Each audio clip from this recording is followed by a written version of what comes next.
चलो बेटा, अपना जो लास्ट लेक्चर हुआ था बेटा एटॉमिक स्ट्रक्चर का, उसमें अपन बात कर रहे थे बेटा ऑर्बिटल के बारे में। ओके ठीक है, अलग अलग कंडीशन अपने डिस्कस की थी बेटा। इससे पहले जो हमने बात की थी क्या, नॉर्मली क्या यानी क्वांटम नंबर्स के बारे में जैसे हमने बात की थी, तो क्या होगा एन एल एम एस, हर क्वांटम नंबर के बारे में एक एक चीज़ मैंने डिटेल से बताई थी और उसके बेसिस पे एक एक रिजल्ट भी मैंने बताया था। क्लियर। चलो बेटा, फिर उसके बाद अपन ने स्टार्ट किया था ऑर्बिटल। ओके, यानी कक्षक के बारे में थोड़ा सा मैंने एक दो पॉइंट बताए भी थे, क्या होता है कैसे होता है, इसको आगे कंटिन्यू करते हैं। ठीक है, ऑर्बिटल जैसे मैंने कहा था बेटा, इसे हिंदी में क्या बोलते हैं, कक्षक। ठीक है, ऑर्बिटल आगे इसको कंटिन्यू करते हैं। ऑर्बिटल क्या होता है बेटा, न्यूक्लियस के चारों तरफ का वो एरिया, नाभिक के चारों ओर का वह स्थान जहां पर क्या होता है, इलेक्ट्रॉन के पाए जाने की प्रोबेबिलिटी, इलेक्ट्रॉन के पाए जाने की संभावना या फिर प्रायिकता सर्वाधिक हो, उसे हम क्या कहते हैं, ऑर्बिटल या कक्षक कहते हैं बेटा। क्लियर। ठीक है बेटा, अब क्या कहेंगे, एक सबसेल जो होता है, एक सबसेल के जितने भी क्या होते हैं, ऑर्बिटल होते हैं, कक्षक होते हैं। एक सबसेल यानी उपकोष के जितने भी कक्षक होंगे सभी की एनर्जी क्या होती है, सेम होती है। और बच्चों क्या कहेंगे, इस पॉइंट को मैंने कहा था एक स्पेशल नेम देते हैं, क्या, डीजनरेशन, यानी डीजनरेट होते हैं। तो क्या कहेंगे, एक सबसेल के सभी ऑर्बिटल क्या होते हैं, डीजनरेट होते हैं, यानी एक उपकोष के सभी कक्षक क्या होते हैं, समभ्रंश होते हैं। मतलब क्या है, एक सबसेल के जितने भी ऑर्बिटल होंगे सभी की एनर्जी क्या होगी, इक्वल होगी बेटा। क्लियर। तो जैसे पी सबसेल है उसमें 3 ऑर्बिटल होते हैं, पी एक्स, पी वाई और पी जेड, तो क्या होगा, तीनों की एनर्जी इक्वल। डी में 5 होते हैं तो क्या होगा, सभी की एनर्जी इक्वल। एफ में 7 होते हैं तो सभी की एनर्जी इक्वल। क्लियर। चलो बेटा, यहां तक अपन ने बात की थी, अब आगे इसको कंटिन्यू करते हैं। नॉर्मली अपन ने क्या कहा, न्यूक्लियस के चारों तरफ का वो एरिया जहां पर इलेक्ट्रॉन के पाए जाने की प्रोबेबिलिटी मैक्सिमम हो, उसे तो हम क्या कहते हैं बेटा, ऑर्बिटल। और क्या कहेंगे, इसका मतलब एक बात तो श्योर है, इस पॉइंट के अकॉर्डिंग हम क्या कह सकते हैं, न्यूक्लियस के चारों तरफ हर जगह तो इलेक्ट्रॉन प्रेजेंट हो ये कोई जरूरी नहीं है। क्लियर। मैंने क्या कहा, हर जगह तो प्रेजेंट होना जरूरी नहीं है ना, क्योंकि इसने बोला ही क्या, वो एरिया जहां पर इलेक्ट्रॉन के पाए जाने की प्रोबेबिलिटी मैक्सिमम हो, इसका मतलब कुछ एरिया ऐसा होगा जहां पर इलेक्ट्रॉन के पाए जाने की प्रोबेबिलिटी ज्यादा होगी, कहीं पर क्या होगा, कम होगा। आ गया समझ में। तो क्या कहेंगे, न्यूक्लियस के चारों तरफ का वो एरिया जहां पर इलेक्ट्रॉन के पाए जाने की प्रोबेबिलिटी या इलेक्ट्रॉन की डेंसिटी 0 हो, उसे क्या कहते हैं बेटा, नोड कहते हैं। मैंने क्या कहा, यानी नाभिक के चारों ओर का वह स्थान है जहां पर इलेक्ट्रॉन के पाए जाने की प्रायिकता या संभावना 0 हो, उसे क्या कहते हैं बेटा, नोड कहते हैं। क्लियर। ये जो नोड वर्ड आया बेटा, देखो इस पे क्वेश्चन क्या बनता है, समझना अच्छे से। नोड की अगर मैं बात करूं, मैंने क्या कहा, यानी इलेक्ट्रॉन डेंसिटी, यानी नोड का मतलब क्या होता है, इलेक्ट्रॉन की डेंसिटी क्या होगी, 0 होगी बेटा, यानी इलेक्ट्रॉन प्रेजेंट नहीं होगा। समझ में आ गया। क्लियर। और एक चीज और ध्यान रखना, नोड के ऊपर क्या होता है, साई एंड साई स्क्वायर क्या होता है बेटा, दोनों ही 0 होते हैं। मैंने क्या कहा, जहां नोड की बात करेंगे वहां पर साई की वैल्यू क्या होती है, 0 होती है। बच्चा कहेगा सर कैसे, तो मैंने क्या कहा था, साई का मतलब क्या होता है, वेव फंक्शन, तरंग फलन। तरंग मतलब क्या, यानी वो पोजीशन, वो स्पेस, वो स्थान जहां पर क्या कोई वेव को दर्शाता, तरंग को दर्शाता है। वेव या तरंग कब होगी बेटा, जब इलेक्ट्रॉन होगा। मैंने क्या कहा था, मोबाइल का टावर होगा तभी तो बेटा नेटवर्क की रेंज होगी, यस और नो। जब इलेक्ट्रॉन ही नहीं है तो कोई वेव या तरंग होगी क्या, नहीं। तो तरंग फलन यानी वेव फंक्शन भी 0 होगा। क्लियर। तो क्या कहा, नोड के ऊपर क्या होता है, साई की वैल्यू 0 होती है। क्लियर। चलो बेटा, अब बात करें, जैसे मैंने नोड के लिए कहा, नोड क्या होते हैं, 2 टाइप के होते हैं बेटा। एक तो कौन सा, रेडियल नोड। क्या कहा, एक तो कौन सा नोड होगा, रेडियल नोड, और एक कौन सा होता है, एंगुलर नोड होता है। एक तो रेडियल, दूसरा कौन सा होता है, एंगुलर। ओके, समझना अच्छे से क्या होते हैं, कैसे होते हैं। रेडियल नोड, रेडियल नोड क्या होता है, ऑर्बिटल। क्या कहा, ऑर्बिटल के चारों तरफ का एरिया। मैंने क्या कहा, अरे सीधी सी बात है, इलेक्ट्रॉन होता है बेटा ऑर्बिटल के अंदर। अब ये बताओ, कोई इलेक्ट्रॉन है वो हर जगह एग्जिस्ट करेगा क्या, अरे हर जगह पाया जाएगा क्या, नहीं। उसका एक फिक्स डायमीटर होगा, एक फिक्स एरिया होगा जहां तक वो प्रेजेंट होगा, उसके बाहर क्या होगा, उसकी पॉसिबिलिटी यानी उसकी प्रेजेंस क्या होगी, 0 होगी। जैसे मेरी बात करूं, मैं यहाँ पर मान लो अपने इस क्लासरूम के अंदर हूँ, तो क्या करूँगा बेटा, मैं इस क्लासरूम के अंदर हूँ तो एक फिक्स पोजिशन है। मैं ऐसा है कि पूरे क्लासरूम के अंदर मैं फैला हुआ हूँ, नहीं बेटा, मैं इस क्लासरूम के अंदर हूँ। तो जैसे मैं इलेक्ट्रॉन बोलूँ खुद को, तो क्या होगा, मेरी जो एग्जिस्ट है, मेरा अस्तित्व क्या है, एक फिक्स एरिया तक है। आ गया समझ में? यानी उस एरिया के बाद क्या होगा, आपसे बोले कि सर का बॉडी पार्ट कोई भी इस एरिया के बाहर है क्या? नहीं बेटा, मैं इस एरिया के अंदर ही खड़ा हूं। यस और नो? क्लियर? वैसे ही क्या होता है, जो ऑर्बिटल होता है जिसके अंदर इलेक्ट्रॉन होता है, तो क्या करेंगे, उसके चारों तरफ का जो एरिया होता है जहां पर इलेक्ट्रॉन की डेंसिटी 0 होगी, क्योंकि मैंने क्या कहा, इलेक्ट्रॉन है इस ऑर्बिटल के अंदर है, इस कक्षक के अंदर है, तो हमें पता है इलेक्ट्रॉन की जो पोजीशन है, स्थिति है, वो क्या होगी, इस ऑर्बिटल तक ही होगी। इसके बाहर क्या होगा, इलेक्ट्रॉन की डेंसिटी, इलेक्ट्रॉन का घनत्व क्या होगा, 0 होगा बेटा। क्लियर? तो क्या कहेंगे, यानी ऑर्बिटल यानी कक्षक के चारों तरफ का वो एरिया जहां पर इलेक्ट्रॉन की पॉसिबिलिटी क्या हो या इलेक्ट्रॉन की डेंसिटी 0 हो, उसे क्या बोले, रेडियल नोड। मैंने क्या कहा, समझ में आया? और ये ध्यान रखना, दो सेल के बीच का एरिया भी होता है। क्लियर? ठीक है। एंगुलर नाम से पता चल रहा है किसी एंगल पर लंबवत। आ गया समझ में? ऐसा क्या, कोई ऑर्बिटल है, मान लो बेटा कोई ऑर्बिटल है, इसके बीच का ऐसा कोई तल, ऐसा कोई प्लेन जहां पर इलेक्ट्रॉन की डेंसिटी 0 हो, उसे क्या बोलेंगे, एंगुलर नोड। मैंने क्या कहा, बच्चा कहेगा सर इसे रेडियल क्यों बोला?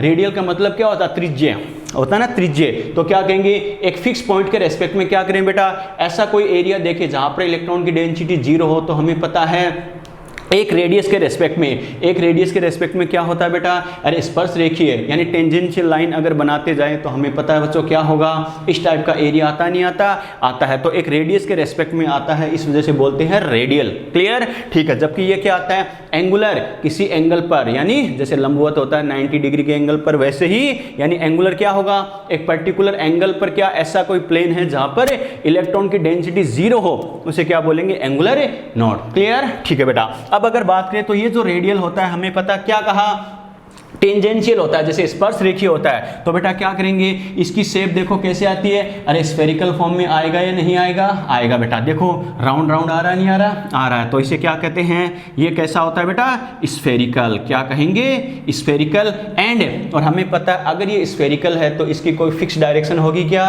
नहीं बेटा। तो इसे क्या बोलते हैं, नॉन डायरेक्शनल, यानी अदिशात्मक है। अदिशात्मक मतलब क्या, इसकी कोई फिक्स डायरेक्शन हम नहीं बता सकते कि एक्स एक्सिस की तरफ होगा, वाई की तरफ होगा या जेड एक्सिस की तरफ होगा। क्लियर? ठीक है। जबकि इसकी बात करें बेटा, देखो ये क्या होगा, ये राउंड फॉर्म में है क्या, नहीं बेटा। ये कैसा है, एक एंगुलर है यानी किसी एंगल पर है, तो क्या कहेंगे, इसे स्फेरिकल बोला था, तो इसे क्या बोलते हैं, नॉन स्फेरिकल मतलब गोलाकार तो नहीं होगा, यानी स्फेयर की फॉर्म में तो नहीं होगा।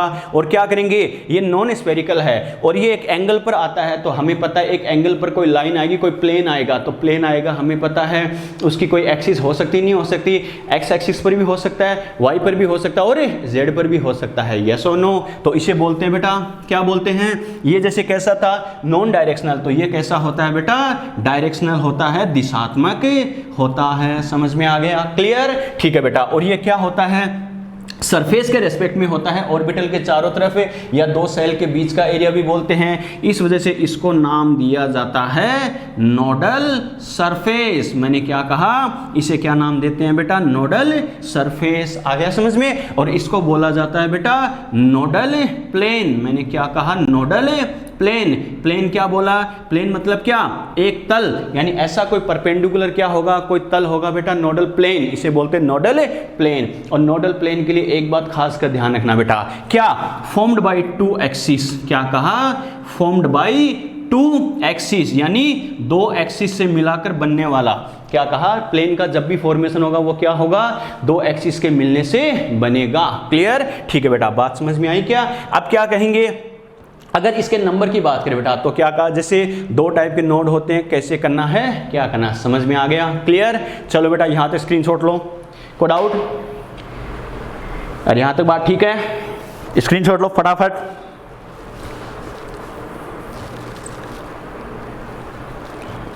हो गया?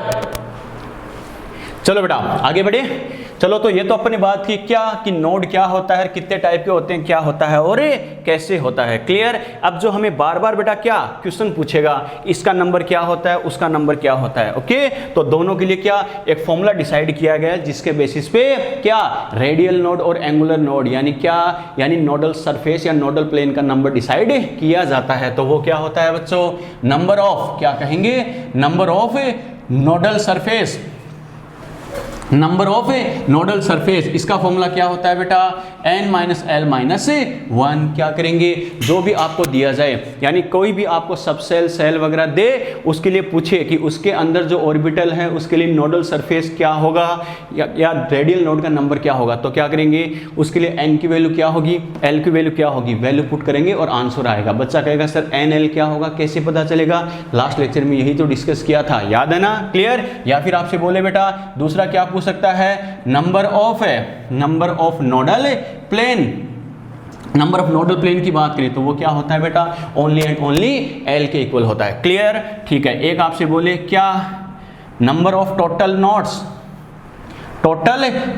ठीक है, टोटल नोड्स और नोड, ठीक है, ओनली नोड बोले तो भी समझ आना किसकी बात कर रहा है, टोटल नोड की ही बात कर रहा है बेटा। ये क्या होगा, इन दोनों का सम कर दो, ये प्लस ये, अरे कुछ नोड ऐसे होंगे कुछ नोड ऐसे होंगे, दोनों का जो सम होगा वही तो क्या होगा, टोटल नोड होगा बेटा। तो क्या करेंगे, जो रेडियल वाला है यानी कैसा नोडल सरफेस की वैल्यू है वो किसके इक्वल है, n minus L minus 1, clear, plus और ये वाला कितना है बेटा, l, क्लियर। तो यहाँ से क्या कर सकते हैं, n minus L minus 1 plus L से माइनस एल गया, यानी क्या बच गया, n माइनस 1। समझ में आ गया, ये किसका नंबर आएगा बेटा, टोटल नोड का नंबर आएगा। तो ये ध्यान रखना, अलग अलग ऑर्बिटल हम पढ़ेंगे एस पी डी एफ, उनमें बार बार आपसे बोला जाएगा क्या, रेडियल नोड या नोडल सरफेस कितनी होगी, या फिर एंगुलर नोड या नोडल प्लेन कितने होंगे, टोटल नोड कितने होंगे, वो इनके अकॉर्डिंग अपन कैलकुलेट करेंगे। लेकिन इनका मीनिंग क्या होता है, कैसे होता है, समझ में आ गया, क्लियर। चलो बेटा स्क्रीनशॉट लो फटाफट, ले लिए, चलो आगे बढ़े। चलो बेटा, तो ये तो अपने बात की ऑर्बिटल और नोड क्या होते हैं, कैसे होते हैं, यहां तक बात ठीक है बच्चों, क्लियर। चलो आगे बात करते हैं बेटा, टाइप्स ऑफ ऑर्बिटल यानी कक्षक के प्रकार, यानी ऑर्बिटल या कक्षक कितने टाइप के होते हैं, कौन कौन से होते हैं, ओके। उसकी अगर अपन बात करें तो सबसे पहले जैसे अपन डिस्कस करते हैं बेटा एस ऑर्बिटल यानी एस कक्षक, ओके। एस ऑर्बिटल की अगर मैं बात करूं तो एस ऑर्बिटल यानी एस कक्षक क्या होते हैं, कैसे होते हैं, तो एस ऑर्बिटल किस में पाए जाते हैं बेटा, एस सबसेल के अंदर पाए जाते हैं, यस और नो, अरे एस सबसेल के अंदर होते नहीं होते, एस सबसेल के अंदर होते हैं। और हर एस सबसेल में एस उपकोष में कितने एस ऑर्बिटल होते हैं, एक एस ऑर्बिटल पाया जाता है, क्लियर, ठीक है बेटा। एस ऑर्बिटल की बात करें तो ये कैसे होते हैं रे, पहली बात तो किसमें होंगे, एस सबसेल में, क्लियर।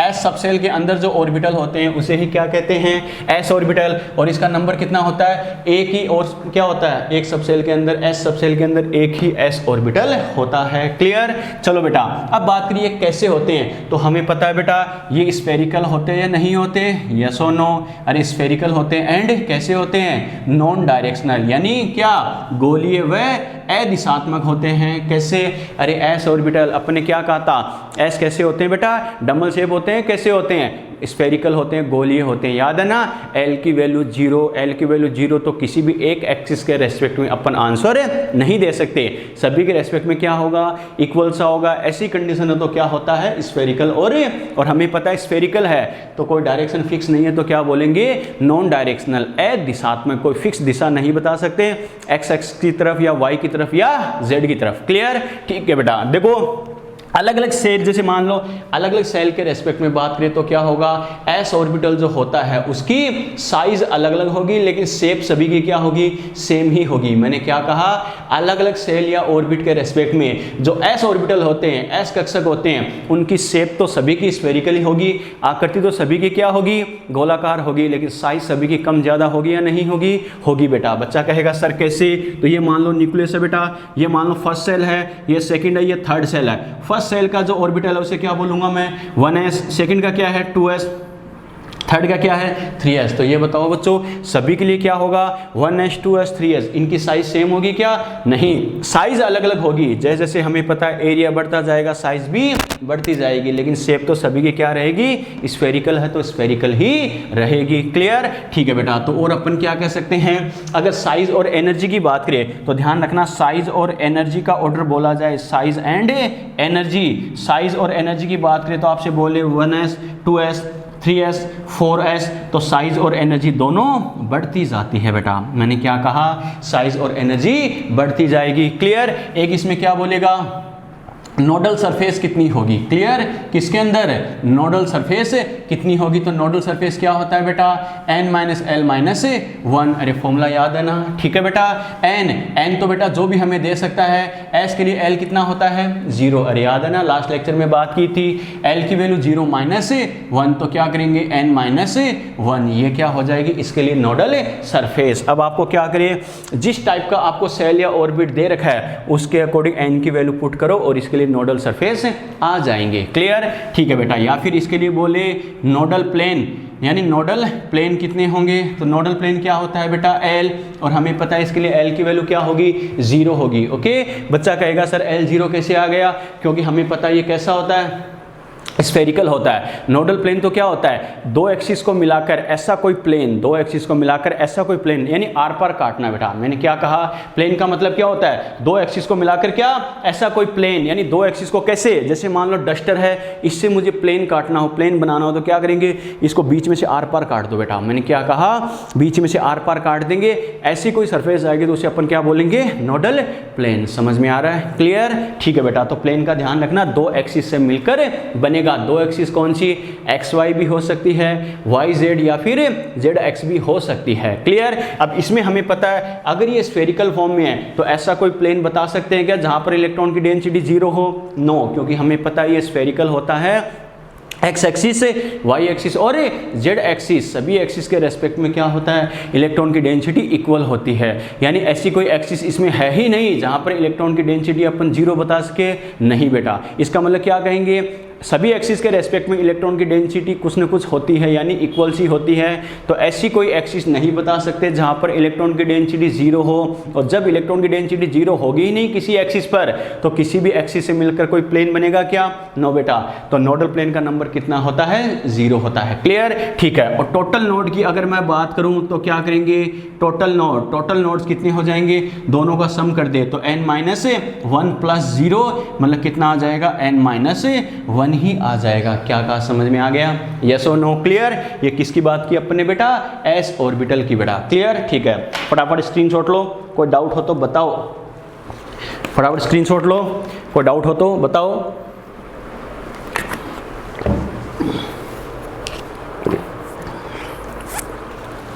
चलो बेटा मिटा दे। तो ये तो अपने बात की बेटा किसकी, एस ऑर्बिटल के बारे में, यानी एस ऑर्बिटल कैसे होते हैं, क्या होते हैं और कैसे करना है, ओके। चलो बेटा अब बात करते हैं नंबर 2 पे बात करते हैं बेटा, कौन सा, पी ऑर्बिटल, पी कक्षक। पी ऑर्बिटल की अगर हम बात करें बच्चों तो देखो कैसे करना है, क्या करना। सबसे पहली बात है, पी ऑर्बिटल जो है, पी ऑर्बिटल किस में प्रेजेंट होते हैं बेटा, पी ऑर्बिटल होते हैं पी सबसेल में। अरे सीधी सी बात है, पी ऑर्बिटल कहाँ प्रेजेंट होगा बेटा, पी सबसेल में, क्लियर, पी सबसेल में होते हैं। और पी सबसेल में कितने पी ऑर्बिटल होते हैं बेटा, 3 पी ऑर्बिटल होते हैं। और 3 पी ऑर्बिटल कौन कौन से होते हैं, पी एक्स, पी वाई और पी जेड, यस और नो। अरे 3 टाइप के पी ऑर्बिटल होते हैं, नहीं होते, होते हैं। आपको याद है लास्ट लेक्चर में अपने बात की थी, इनको ये नाम देने का रीज़न क्या है, जिस एक्सिस के रेस्पेक्ट में इलेक्ट्रॉन का डिस्ट्रीब्यूशन होता है, इलेक्ट्रॉन का वितरण होता है, उसी एक्स के सापेक्ष उसे नाम दिया जाता है। पी एक्स एक्स एक्सिस के रेस्पेक्ट में, पी वाई वाई एक्सिस के रेस्पेक्ट में, पी जेड जेड एक्सिस के रेस्पेक्ट में, क्लियर। इसका मतलब एक बात तो श्योर है बेटा, ये कैसे होंगे, हमें पता पर्टिकुलर एक एक्सिस के रेस्पेक्ट में होंगे तो ये स्फेरिकल तो नहीं होंगे, क्योंकि स्फेयर तो हर एक्सिस पर इक्वल होता है। लेकिन ये क्या होगा, या तो एक्स एक्सिस पर या वाई पर या फिर जेड पर होता है, तो क्या कहेंगे। और इनकी शेप कैसे होती है, आपको याद है बेटा लास्ट लेक्चर में हमने बात की थी, कैसे होते हैं ये, डम्बल शेप्ड होते हैं, क्लियर, डम्बल शेप्ड होते हैं। और कैसे होते हैं, डायरेक्शनल। क्यों मैं डायरेक्शनल क्यों बोल रहा हूँ बच्चों, ध्यान है ना, क्योंकि इनकी फिक्स डायरेक्शन होती है, क्या, या तो एक्स एक्सिस पर या फिर क्या, वाई पर या फिर जेड पर। समझ में आ गया, क्लियर। इसका मतलब अगर हम इनका डायग्राम बनाए बच्चों तो समझना, जैसे इनका डायग्राम अपन कैसे बना सकते हैं, 3 टाइप के ऑर्बिटल हमारे पास है, कौन कौन से, पी एक्स, पी वाई और पी जेड। अगर इनके डायग्राम की बात करें बच्चों तो देखो कैसे, ये जैसे मान लो मैं पी एक्स के लिए बनाऊं, ये पी वाई के लिए बनाऊं और ये मैं बनाऊं पी जेड के लिए, ओके, ठीक है। ये मान लो बच्चों क्या है, ये एक्स एक्सिस है, ये वाई एक्सिस है, ये एक्स एक्सिस है, ये वाई एक्सिस है, ये एक्स एक्सिस है, ये वाई एक्सिस है, और ये वाली क्या है बच्चों, ये वाली मान लो जेड एक्सिस है। क्लियर? बच्चा कहेगा सर इसमें जेड वाली क्यों नहीं बनाई, जरूरत ही नहीं पड़ेगी। मैंने क्या कहा, बच्चा कहेगा सर इसमें जेड वाली क्यों नहीं बनाई, इसमें जरूरत नहीं है। तो कैसे, पी एक्स, इसे ये नाम क्यों दिया बेटा, इससे ये नाम इसलिए दिया क्योंकि इसमें क्या है, एक्चुअल में क्या, इलेक्ट्रॉन का जो डिस्ट्रीब्यूशन होगा, इलेक्ट्रॉन का जो वितरण होगा वो कौन सी एक्स पर होगा, एक्स एक्स पर होगा। मैंने क्या कहा, इलेक्ट्रॉन का जो वितरण होगा कौन सी एक्स पर होगा, एक्स एक्स पर होगा। समझ में आ गया? क्लियर? ठीक है। पी वाई की बात करें, अपन ने क्या कहा था, अरे डंबल शेप होते हैं, डंबल के आकार के होते हैं, ध्यान है ना। तो इसमें जो इलेक्ट्रॉन का डिस्ट्रीब्यूशन होता है वो क्या होता है, एक्स एक्सिस पर। इसमें कहाँ होगा बेटा,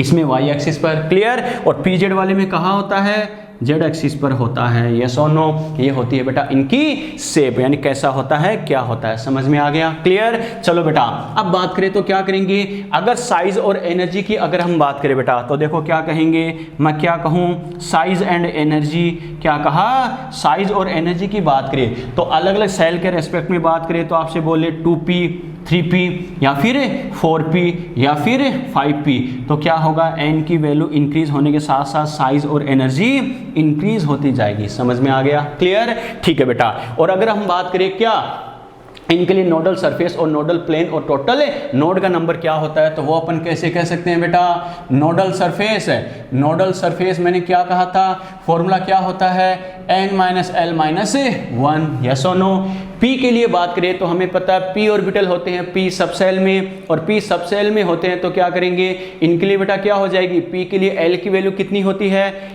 sp सेकंड नंबर पे आता है 0 1, अरे 1 होती नहीं होती, तो क्या करेंगे बेटा, n-1 यस और नो, तो क्या आ जाएगा, n-2 आ जाएगा। बात को समझ रहे हो ना? क्लियर? ठीक है। अगर हम बोले बेटा क्या, नोडल प्लेन, किसकी बात कर रहे हैं, नोडल प्लेन, नोडल प्लेन की अगर मैं बात करूं बेटा तो क्या हो जाएगा, नोडल प्लेन क्या होता है, L के इक्वल, और इनके लिए क्या होता है, L की वैल्यू कितनी होती है, SP, हमें पता है L की वैल्यू कितनी होती है, 1। एक बात तो श्योर है कि हर p ऑर्बिटल में बेटा क्या होगा, एक नोडल प्लेन होगा, लेकिन वो नोडल प्लेन होगा कौन सा, ये इंपॉर्टेंट है, ध्यान रखना बेटा। कैसे, जैसे मैं लिखूं फॉर एग्जांपल, ये तो है अपना ऑर्बिटल, ये ऑर्बिटल है, और ये मैं क्या लिख रहा हूं बेटा, नोडल प्लेन, यानी इसका नोडल प्लेन। तो ऑर्बिटल हमें पता है 3 टाइप के हो गए, px, py और pz।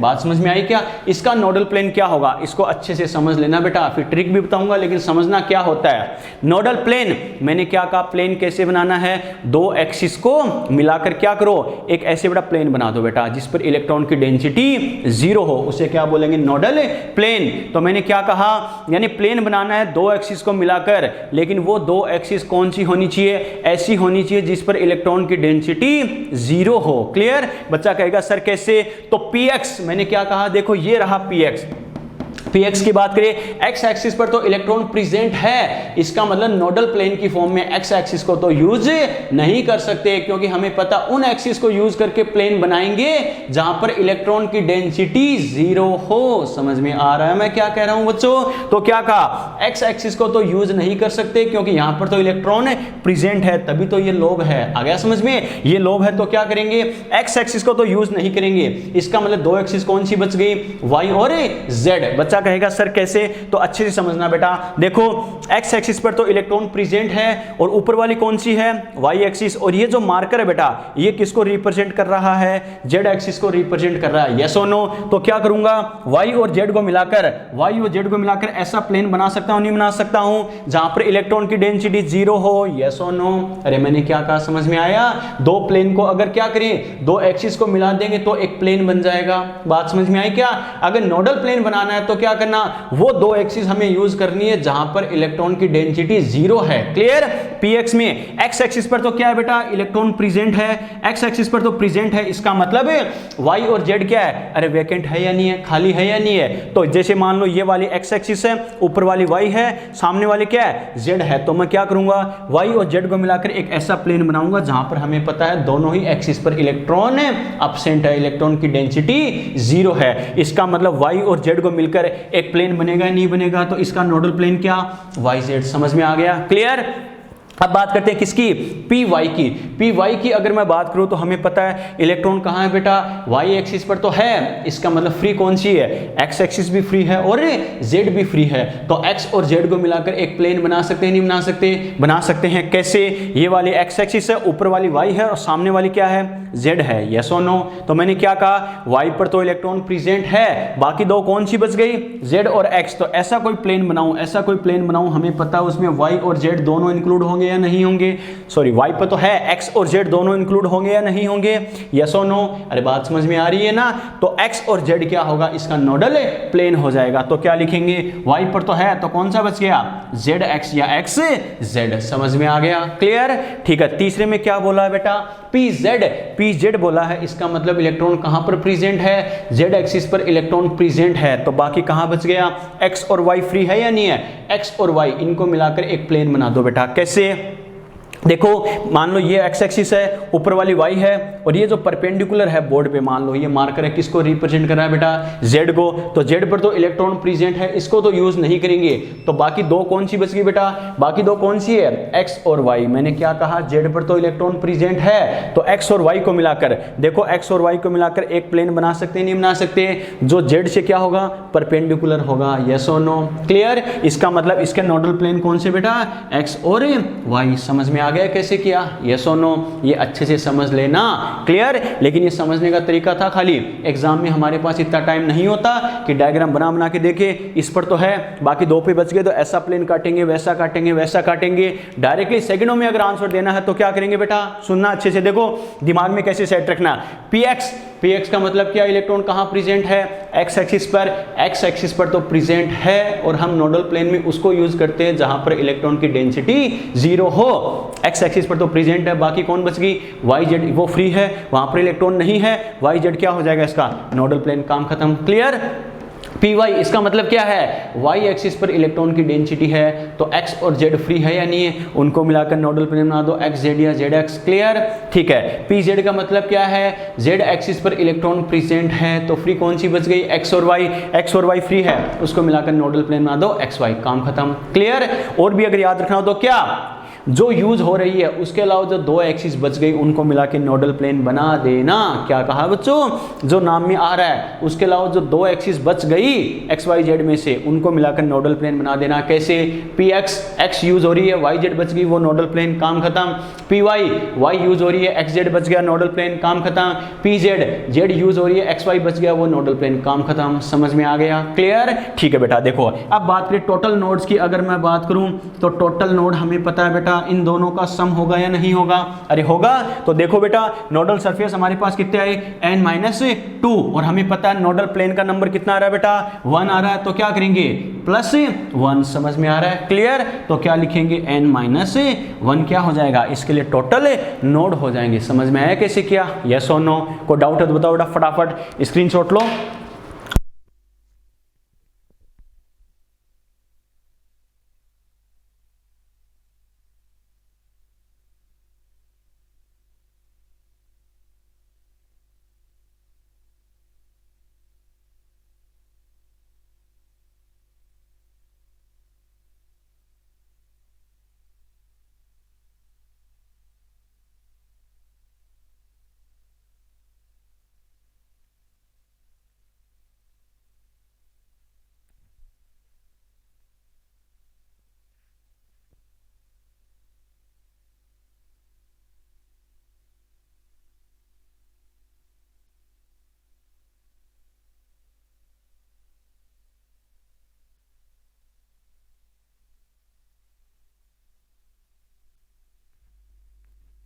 वेरी गुड बेटा, चलो।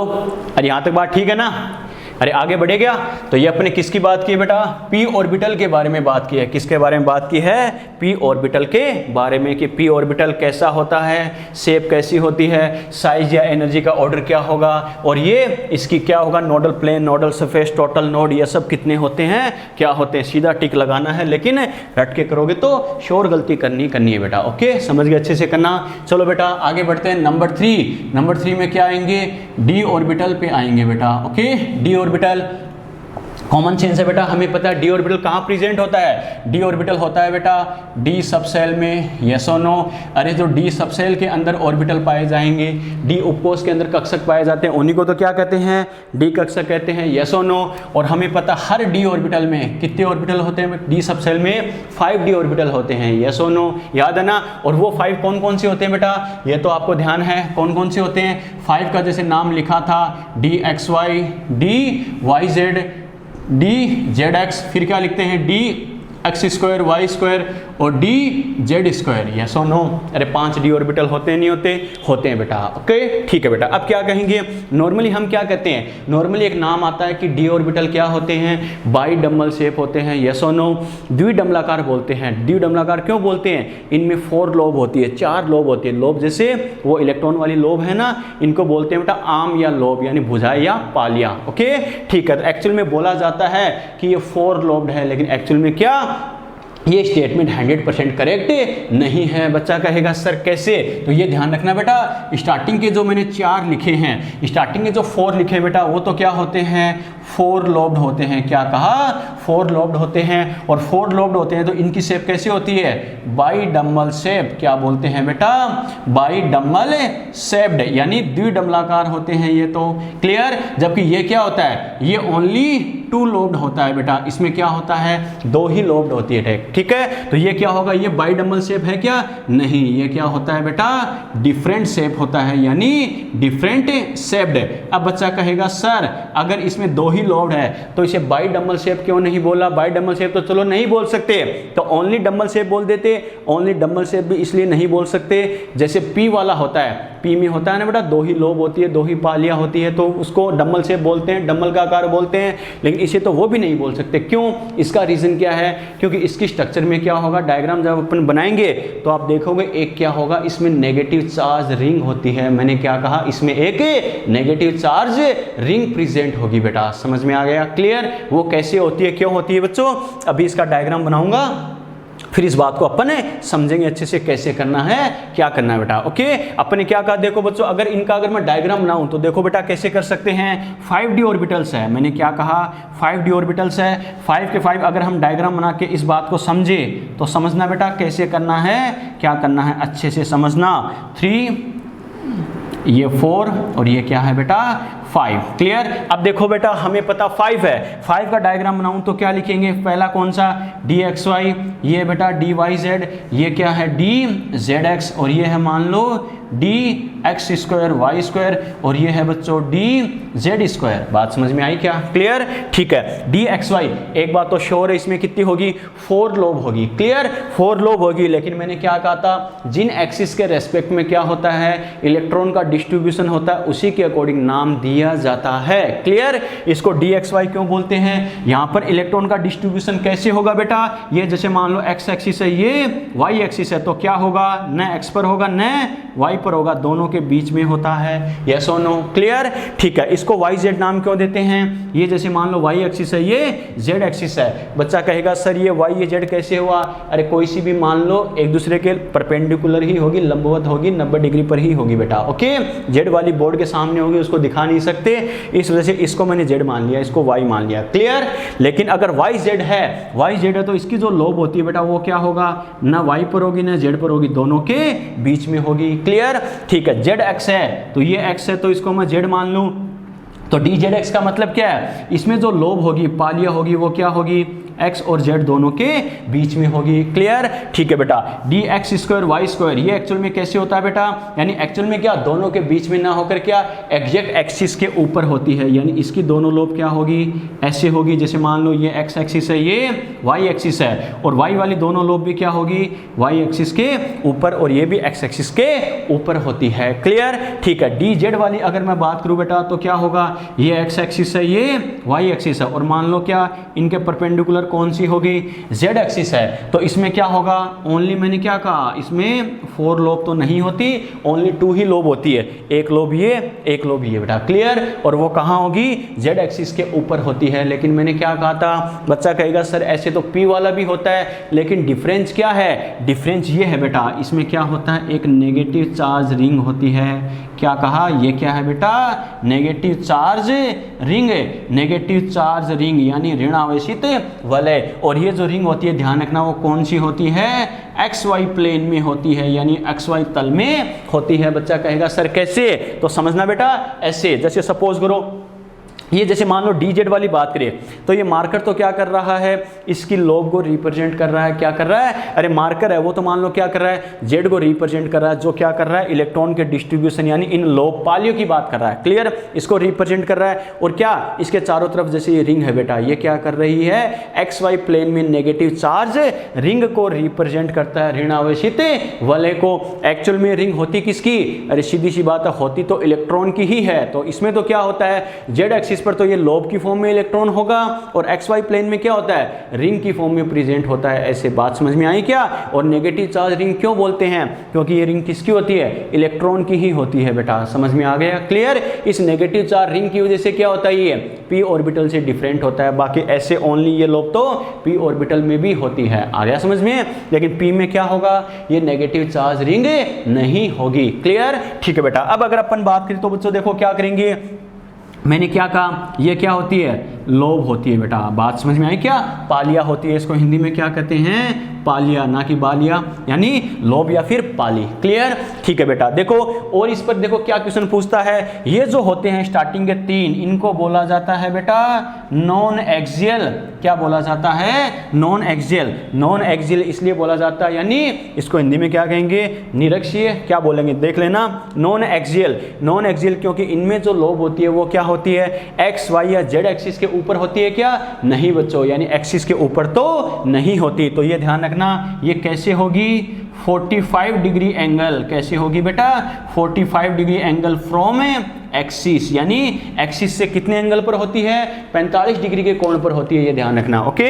कैसे, अरे एक्स और वाई एक्सिस है, एक्स और वाई एक्सिस के बीच में दोनों के, जैसे मान लो ये एक्स है ये वाई है, दोनों के बीच में एंगल कितना है बेटा, 90 का है, 90 डिग्री का है। तो ये जो लोब होगी दोनों के बीच में तो है, तो ऐसा नहीं कि एक्स की तरफ ज्यादा या वाई की तरफ ज्यादा होगी, नहीं, दोनों के एग्जैक्ट बीच में होगी। तो 90 डिग्री में एग्जैक्ट अगर बीच में बात करें तो हमें पता है इधर से भी 45 डिग्री और इधर से भी 45 डिग्री, समझ में आ गया, क्लियर। जबकि इसमें जो होता है, इसमें ये बताओ बेटा जो लोब होती है एक्सिस के ऊपर है या नहीं है, एक्सिस के ऊपर है बेटा, तो ये क्या होगी, इनको बोला जाता है एक्सियल बोला जाता है, समझ में आया कैसे क्या, यस और नो।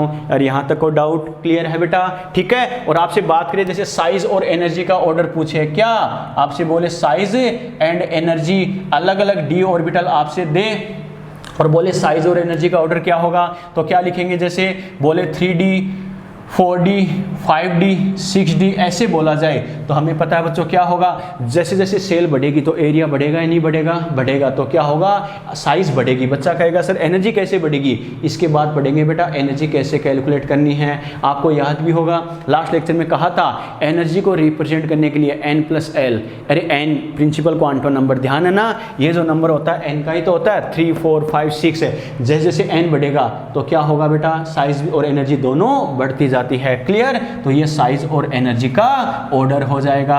अरे यहां तक बात समझ में आ गई, क्लियर। यहां तक कोई डाउट है, चलो बेटा बोर्ड पे जगह कम है, कुछ मिटाना पड़ेगा, यहां तक नोट करो फटाफट, स्क्रीनशॉट लो फटाफट।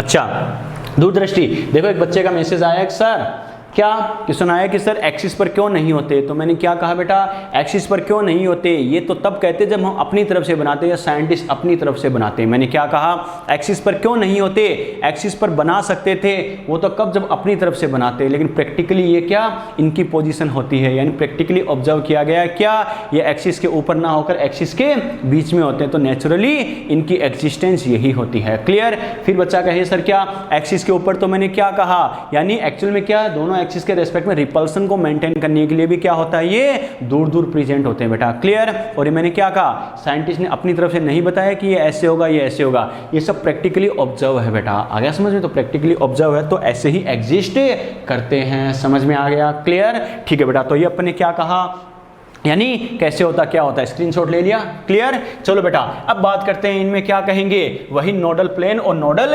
सरफेस की अगर बात करें तो हमें कैसे आंसर देना है, क्या आंसर देना है बेटा, क्या कहा, नोडल प्लेन और नोडल सरफेस। अच्छे से समझना बच्चों कैसे करना है, क्या करना, मैंने एक एक चीज आपको बताई है। नोडल प्लेन का मतलब क्या होता है, नोडल सरफेस का मतलब क्या होता है, तो क्या कहेंगे, अगर मैं बात करूं नोडल सरफेस की, क्या कहा, अगर हम बात करें बेटा किसकी, नोडल सरफेस की, तो हमें पता है फॉर्मूला क्या होता है, n minus L minus 1, yes और नो। तो हमें पता है बच्चों n की वैल्यू तो जो भी है अलग अलग होगी, SPD, d की बात कर रहे हैं तो बच्चों ये बताओ d के लिए l फिक्स है या नहीं है, SPD थर्ड नंबर पे आता है 0 1 2, इसका मतलब l की वैल्यू कितनी है 2, तो 2 माइनस आगे क्या है 1, तो मेरे पास क्या बच गया n माइनस 3, यस और नो।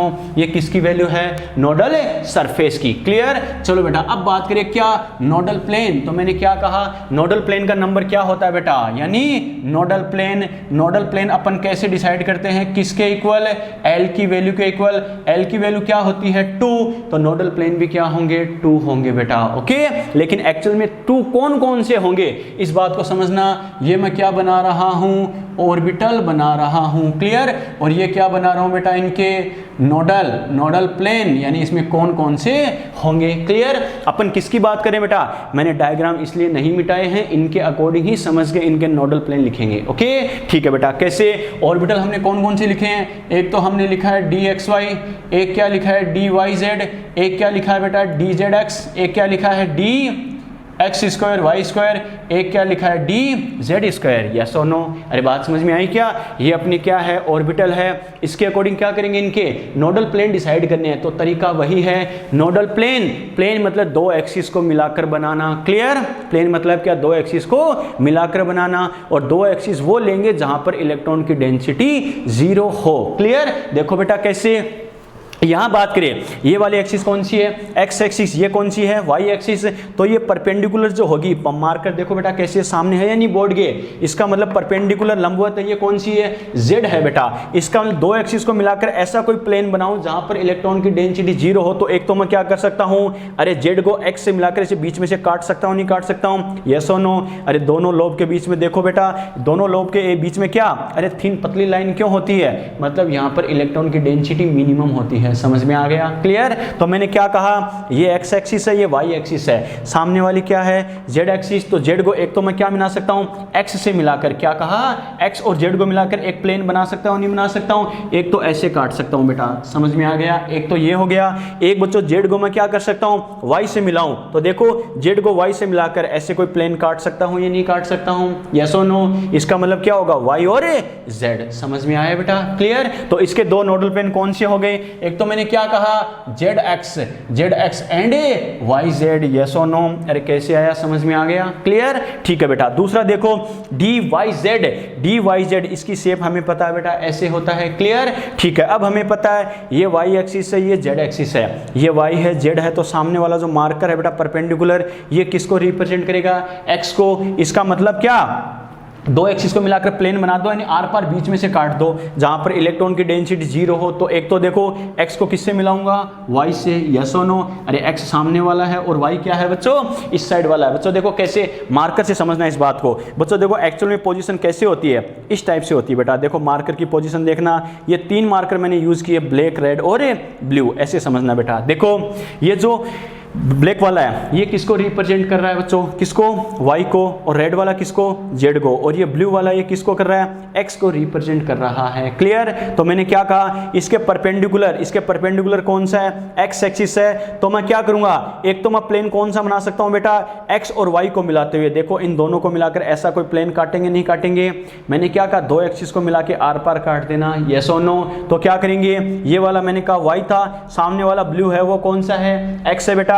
तो x और y को मिला के एक प्लेन ऐसा काटेंगे, नहीं काटेंगे, अरे बीच में से कटेगा, नहीं कटेगा, एक तो ये प्लेन हो गया। क्लियर। अब कौन सा काटूंगा, ऐसे था x y z, ये वाला z है तो क्या करूंगा, z और y को मिलाते हुए काटूंगा, तो वो भी बीच के पॉइंट से पास होगा या नहीं होगा, यस और नो। तो क्या हो जाएगा बेटा, ये x है ये y है, तो एक तो कौन सा हो गया, xy प्लेन, ये ऊपर वाला z है, ये कौन सा है, y है, तो क्या हो जाएगा, yz। समझ में आ रहा है मैंने क्या कहा, यस और नो। तो क्या कहेंगे बेटा, इसके रेस्पेक्ट में बात करें y और z के लिए तो क्या हो जाएगा, एक तो कौन सा हो गया xy और कौन सा हो गया xz। समझ में आ गया कैसे किया, क्लियर, यस और नो। चलो बेटा फिर बात करें अगला कौन सा है, dz ये x है ये y है, तो देखो ये x है ये z है, तो सामने वाला कौन सा, y हो गया। तो एक प्लेन तो मैं कौन सा बना सकता हूं बेटा, y और x को मिलाते हुए ऐसे आर पार, यस और नो, अरे आर पार काट सकता हूं y और x को मिलाते हुए। तो एक तो कौन सा हो गया xy, क्लियर। और एक क्या करेंगे, y को z से मिलाकर बेटा देखो ऐसे आर पार काट सकते हैं, नहीं काट सकते, तो ये क्या हो गया, yz। समझ में आ गया कैसे किया। तो एक प्लेन कौन सा लिखेंगे, xy एंड yz। समझ में आ गया कैसे किया, y को एक बार x से मिला दिया, एक बार z से मिला दिया, तो xy और yz।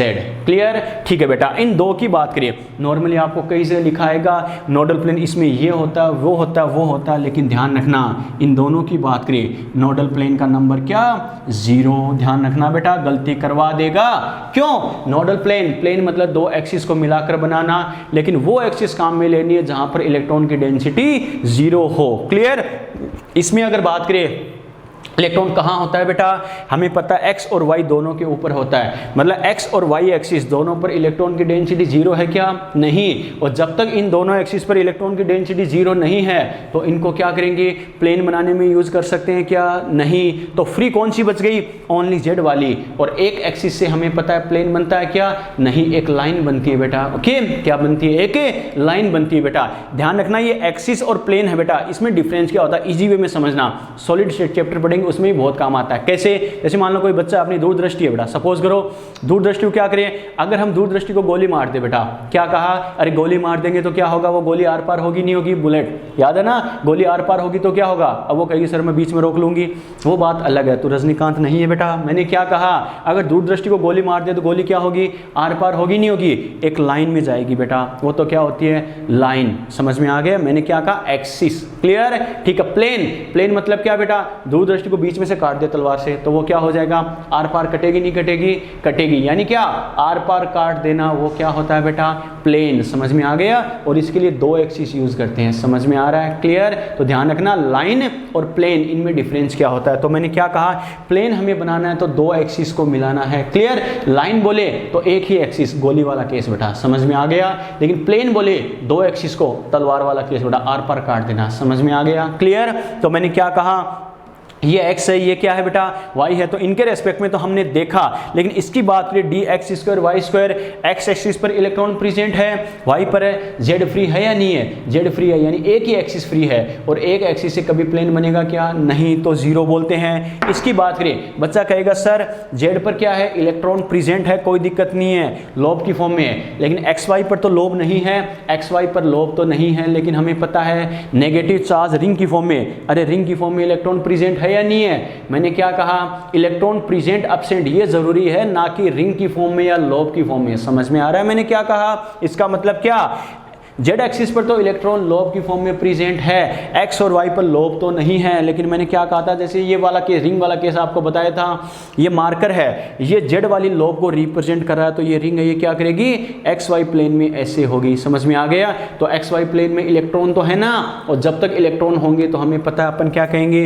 इलेक्ट्रॉन की डेंसिटी 0 बता सकते हैं क्या, यानी नोडल प्लेन बता सकते हैं क्या, नहीं। तो इन दोनों में नोडल प्लेन क्या होंगे, 0 होते हैं। समझ में आ गया, क्लियर। अब याद रखने का तरीका, मैंने क्या कहा, एग्जाम में तो हमें सेकंडों में आंसर चाहिए बेटा, तो ऐसे स्ट्रक्चर बना बना के वही बात, कभी गोली मार के कभी तलवार से काट के, ऐसे तो प्लेन बना नहीं सकते।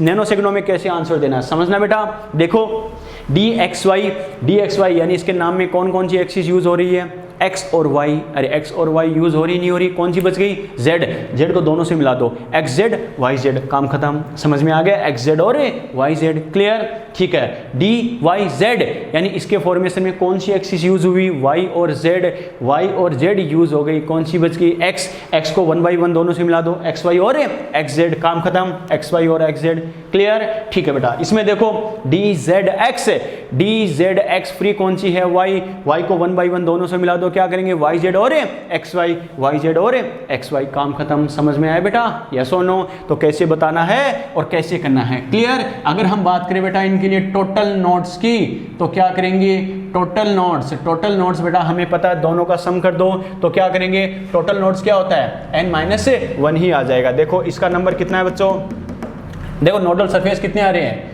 n-3, और ये कितना आ रहा है बेटा 2 के इक्वल, तो फाइनली इसको क्या आ जाएगा n-, इसके अकॉर्डिंग करें तो n-3, और क्या करेंगे, दोनों का सम करना, l की वैल्यू कितनी होती है 2, तो क्या करेंगे l-3, और क्या करना है +2 करना है बेटा, तो इसके अकॉर्डिंग क्या, दोनों का टोटल सम आ जाएगा हमारे पास। फाइनली क्या करेंगे, n-1 के अकॉर्डिंग हमारे पास टोटल नोड का नंबर। तो कहने का मतलब क्या बेटा, कैसे करना है, क्या करना, समझ में आ गया, ठीक है। l की वैल्यू पुट करी ना अपन ने, यानी l के अकॉर्डिंग करें तो क्या आ जाएगा, नोडल प्लेन, और इसके अकॉर्डिंग नोडल सरफेस, कैसे किया, समझ में आ गया, यस और नो, क्लियर, ठीक है बेटा।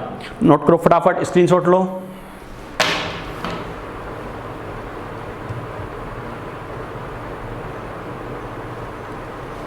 फटाफट,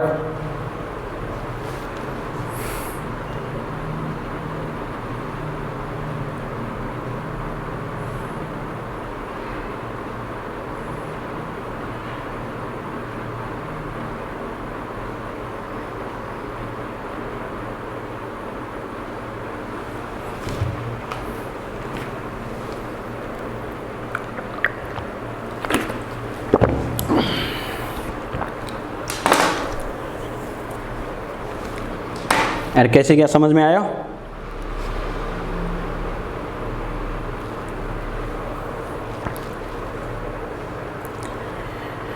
चलो बेटा आगे बढ़े, यस और नो। तो ये ध्यान रखना बेटा, डी ऑर्बिटल वाला कैसे हमसे गलती करवा सकता है, कैसे करना है ये ध्यान रखना, ओके। n-1 एक ही बेटा माइनस करना है, तो कैसे हमसे गलती करवा सकता है, कैसे करना है, डायग्राम बना के हो चाहे ट्रिक के अकॉर्डिंग कैसे करना हो, हर तरीके से मैंने एक्सप्लेन किया है क्या करना है, क्लियर। रटोगे तो कंफ्यूज हो जाओगे, अच्छे से समझ के करना है।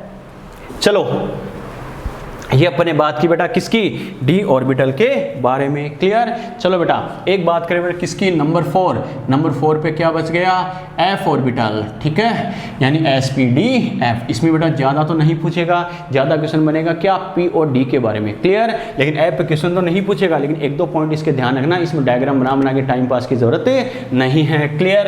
एफ ऑर्बिटल सीधी सी बात है कहाँ प्रेजेंट होते हैं, एफ सबसेल में, क्लियर। और एफ सबसेल में कितने एफ ऑर्बिटल होते हैं, 7 होते हैं, और वो 7 कौन कौन से होते हैं, fx3, fy3, fz3, और क्या होता है fxyz, और कौन होते हैं बेटा fxy2 z2 फिर क्या होता है बच्चों fy z2 क्लियर, और क्या होते हैं fz(x², y²। इनको ये नाम देने का रीज़न क्या है, मैंने क्या कहा था, जिस एक्सिस पर डिस्ट्रीब्यूशन होता है उसी के रेस्पेक्ट में होता है बेटा, क्लियर। देखो बेटा क्या कहेंगे, याद रखना fx, देखो इसमें क्या होता है, अपने कहा था डिफ्यूज शेप होता है, बिखरा हुआ होता है तीनों एक्सिस के रेस्पेक्ट में, तो एक्स वाई जेड यानी 3 की टर्म में आएगा, x3 y3 z3, फिर x y z कर दो, x को कॉमन ले लो y² z² कर दो, y को कॉमन ले लो तो z² x², और z को कॉमन ले लेंगे, बाकी क्या बच गया xy तो x²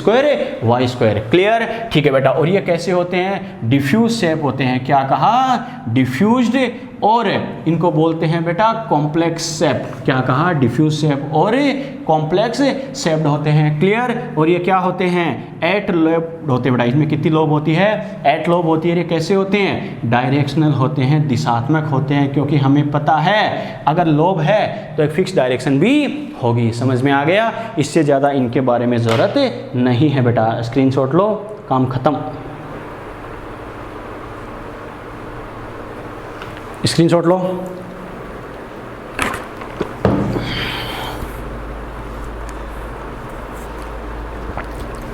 चलिए, तो ये अपनी बात की बेटा किसकी, ऑर्बिटल के बारे में, कैसे करना है, क्या करना है, ये अपना ऑर्बिटल कंप्लीट है। ठीक है, चलो बेटा ऑर्बिटल के बाद बात करते हैं। ये अपना ऑर्बिटल का काम कंप्लीट हुआ है।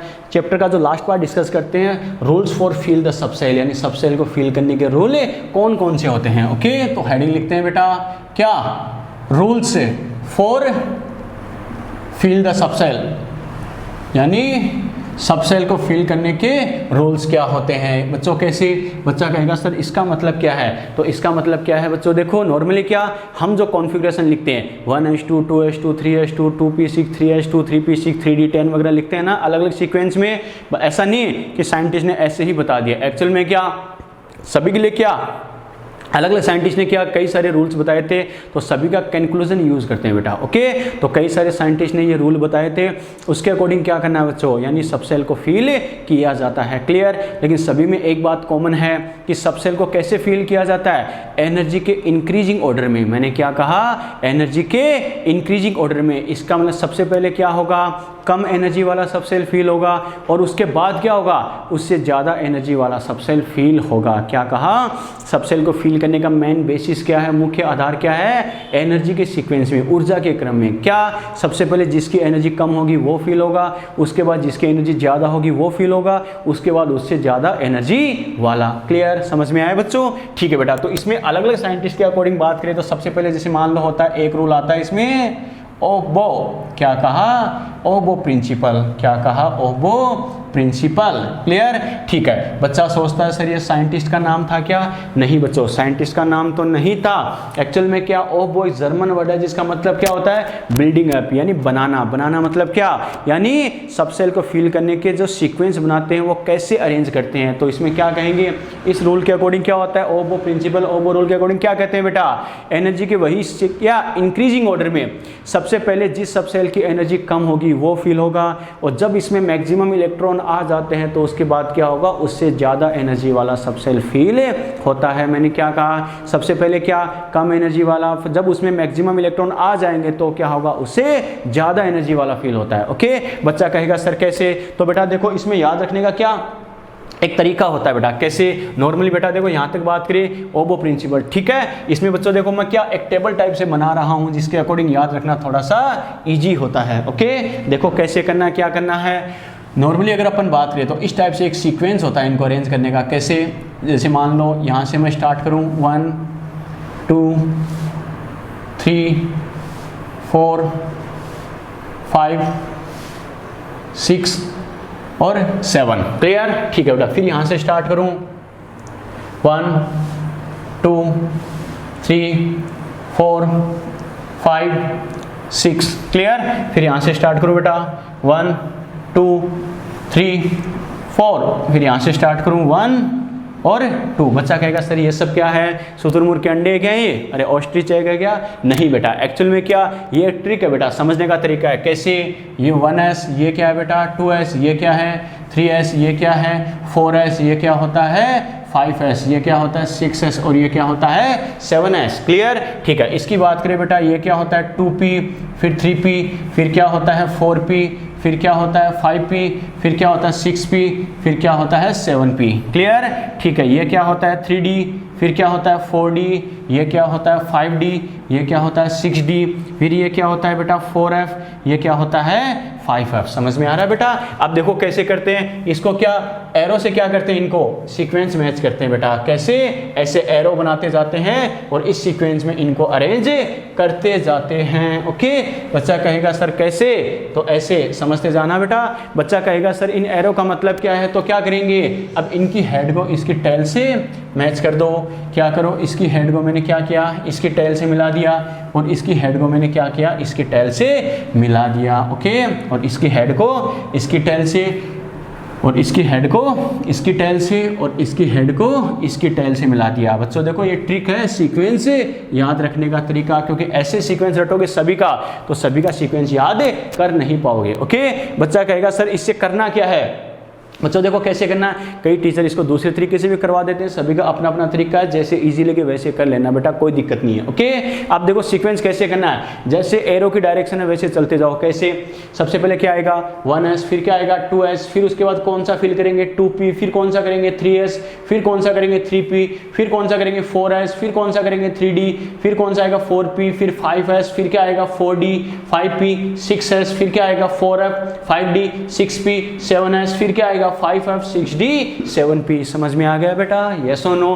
बच्चा कहेगा सर इसके आगे क्यों नहीं लिखा, इसके आगे अभी तक जरूरत नहीं पड़ी है। समझ में आ गया बेटा, क्लियर? तो कहने का मतलब क्या, ये जो स्नेक मूवमेंट टाइप से डायग्राम बनाया इसी के अकॉर्डिंग क्या सब सेल को फील किया जाता है, इस सीक्वेंस के अकॉर्डिंग। क्लियर? ठीक है बेटा, लेकिन सभी एलिमेंट क्या करे बेटा, इसको फॉलो करे, ये कोई जरूरी नहीं है बेटा, कुछ इसके एक्सेप्शन होते हैं। कौन से एक्सेप्शन होते हैं? एक तो होता है बेटा क्रोमियम। क्या कहा? क्रोमियम। क्रोमियम क्या होता है? वैसे तो और भी कई एक्सेप्शन होते हैं, जैसे क्या क्रोमियम बोलूं या कॉपर बोलूं या फिर Ag बोलूं या फिर Au बोलूं, ये कुछ इसके एक्सेप्शन होते हैं इस रूल के। ओके, बच्चा कहेगा सर एक्सेप्शन क्यों होता है, तो इसका रीजन होता है half field full field stability, अर्धपूरित पूर्ण पूरित क्या होता है, स्थायित्व है। बच्चा कहेगा सर ये क्या है, तो बच्चों देखो क्रोमियम की बात करूं, क्रोमियम का एटॉमिक नंबर कितना होता है 24, तो इसमें इलेक्ट्रॉन भी कितने बेटा 24 इलेक्ट्रॉन है। तो इस सीक्वेंस से अगर मैं इलेक्ट्रॉन फील करता जाऊं, सबसे पहले क्या 1s, और s में कितने इलेक्ट्रॉन आते हैं बेटा,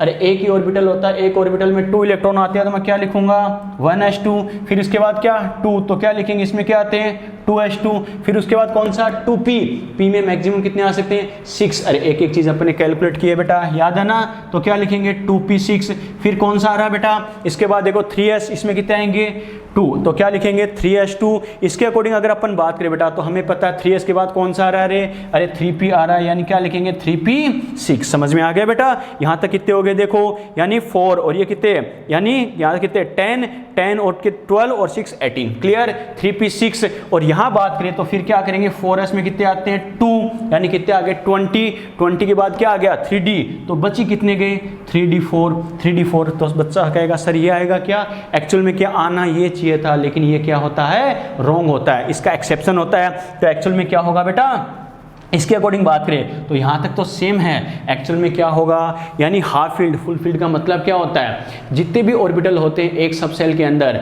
सभी में अगर 2-2 इलेक्ट्रॉन आए तो क्या बोलते हैं फुल फील्ड, ठीक है, सभी में एक एक आए तो बोलते हैं हाफ फील्ड, क्लियर, और किसी में एक किसी में 2 ऐसे हो तो उसे बोलते हैं पार्शियल फील्ड, क्लियर। मैंने क्या बोला, फुल फील्ड पूर्ण पूरित, हाफ फील्ड अर्ध पूरित, और पार्शियल आंशिक पूरित, किसी में एक किसी में 2। तो क्या करेंगे, हाफ फील्ड फुल फील्ड क्या होता है, पार्शियल फील्ड के कंपैरिजन में ज्यादा स्टेबल माना जाता है। क्यों? क्योंकि उसमें सिमेट्री होती है, यानी समानता होती है, क्लियर। तो यहाँ पे क्या करेंगे, डी में हमें पता है बेटा कितने ऑर्बिटल होते हैं 5 ऑर्बिटल होते हैं, 5 ऑर्बिटल होते हैं। तो देखो D4, ये मैंने कहा था ऊपर जो नंबर होता है वो इलेक्ट्रॉन का नंबर होता है, तो सभी में क्या एक एक इलेक्ट्रॉन प्रेजेंट है, सभी में अगर एक एक इलेक्ट्रॉन प्रेजेंट है तो 4 में तो है, लेकिन 5 नंबर वाला वैकेंट है या नहीं है बेटा। तो उसको स्टेबल करने के लिए एक इलेक्ट्रॉन यहाँ से यहाँ ट्रांसफर हो जाता है, तो इसका कॉन्फ़िगरेशन यहाँ तक तो सेम होगा, आगे क्या होगा 4s1 और क्या होगा 3d5। समझ में आ गया, क्लियर। जबकि ये रूल तो क्या कहता है बेटा, पहले वाला सबसेल पहले वो पूरा फील होगा, उसके बाद उससे आगे वाला उससे ज़्यादा एनर्जी वाला फील होगा, लेकिन ये इसका क्या है एक्सेप्शन, रूल के अकॉर्डिंग तो ये होना चाहिए, लेकिन ऐसे नहीं होता, एक्चुअल में क्या होता है ऐसे होता है। समझ में आ गया कैसे किया, येस और नो, क्लियर। तो ये ध्यान रखना ओहम प्रिंसिपल क्या कहता है, कैसे कहता है बेटा, क्लियर। बाकी में ऐसे ही एक्सेप्शनल ये अप्लाई होता है बेटा, क्लियर, ठीक है। स्क्रीनशॉट लो फटाफट, फिर आगे बढ़ते हैं।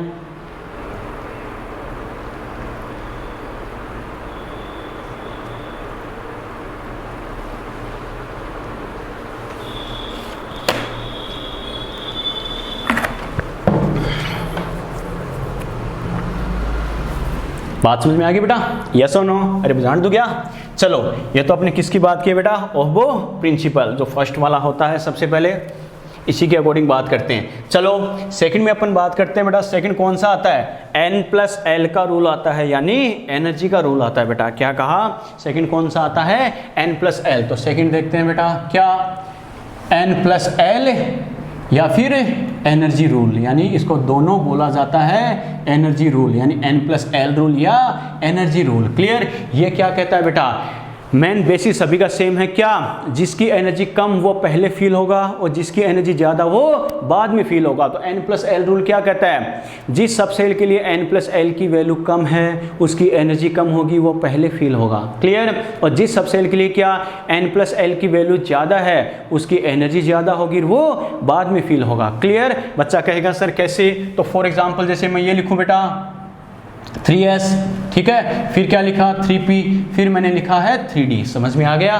तो सबसे पहले ये देखते हैं, पहली बात तो एनर्जी किसकी कम है किसकी ज़्यादा है बेटा। तो सबसे पहले देखो एनर्जी कैसे देखनी है, n+l की वैल्यू अगर मैं देखूं, इसके लिए n कितना है 3 और s के लिए l कितना होता है 0। अरे s p d f याद है ना, तो 3 + 0, इसका मतलब 3 + 0 मतलब n+l की वैल्यू कितनी 3, यस और नो। क्लियर। ठीक है बेटा, अब क्या कहेंगे 3p, n की वैल्यू कितनी 3p के लिए l कितना होता है 1, यानी कितना हो गया 4, यस और नो। इसका मतलब अगर हम बात करें बेटा तो क्या करेंगे, n कितना 3, इसके लिए l कितना 2, तो ये कितना आ गया 5। इसका मतलब ये बताओ इसकी एनर्जी देखो n+l सबसे कम, इसका मतलब इसकी एनर्जी सबसे कम, तो ये पहले फील होगा।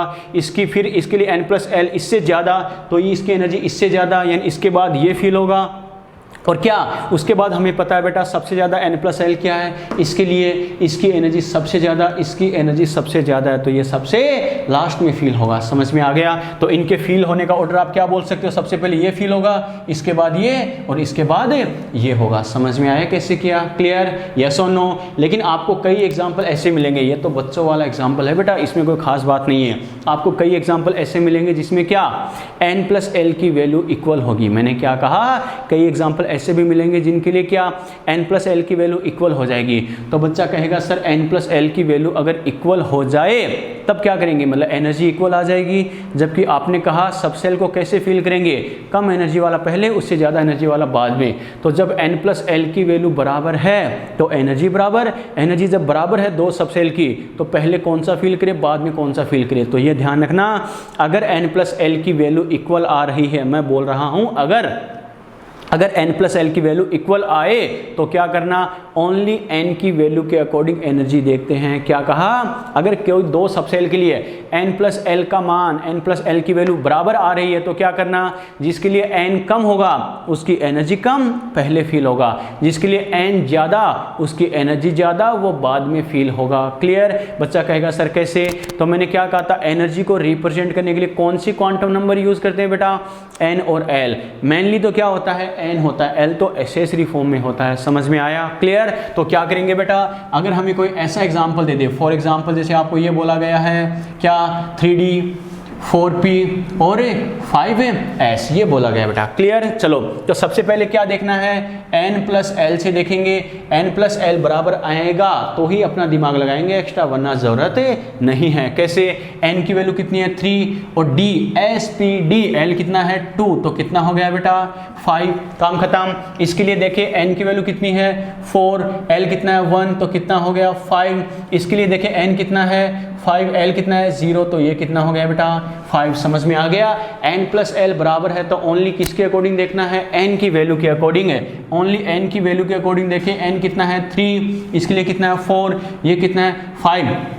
जिसके लिए n कम, एनर्जी कम, वो पहले फील होगा, जिसके लिए n सबसे ज़्यादा, एनर्जी सबसे ज़्यादा, वो सबसे लास्ट में फील होगा। तो सबसे पहले क्या होगा 3D, फिर 4p, उसके बाद 5s फील होगा। समझ में आ गया, यस और नो। क्लियर। ठीक है बेटा, लेकिन इसमें खास का ध्यान रखना, जिसमें सबसे ज़्यादा गलती करवाता है क्या, hydrogen atom and single electronic species. क्या कहा, हाइड्रोजन एटम या फिर कोई और सिंगल इलेक्ट्रॉनिक स्पीसीज हो उसके लिए क्या करते हैं। तो ध्यान रखना, अगर हाइड्रोजन परमाणु की बात करें या एकल इलेक्ट्रॉन स्पीसीज की बात करें तो उसमें एनर्जी ओनली एंड ओनली किस पर डिपेंड करेगी, n की वैल्यू पर। मैंने क्या कहा, उसमें n+l के अकॉर्डिंग नहीं करना है, उसमें एनर्जी ओनली एंड ओनली किस पर डिपेंड करेगी, n की वैल्यू पे डिपेंड करती है। क्लियर। बच्चा कहेगा सर क्यों, तो सीधी सी बात है बेटा, अगर एक ही इलेक्ट्रॉन प्रेजेंट है तो फर्स्ट सेल में आएगा, फर्स्ट सेल यानी क्या लिखेंगे 1s1, यस और नो।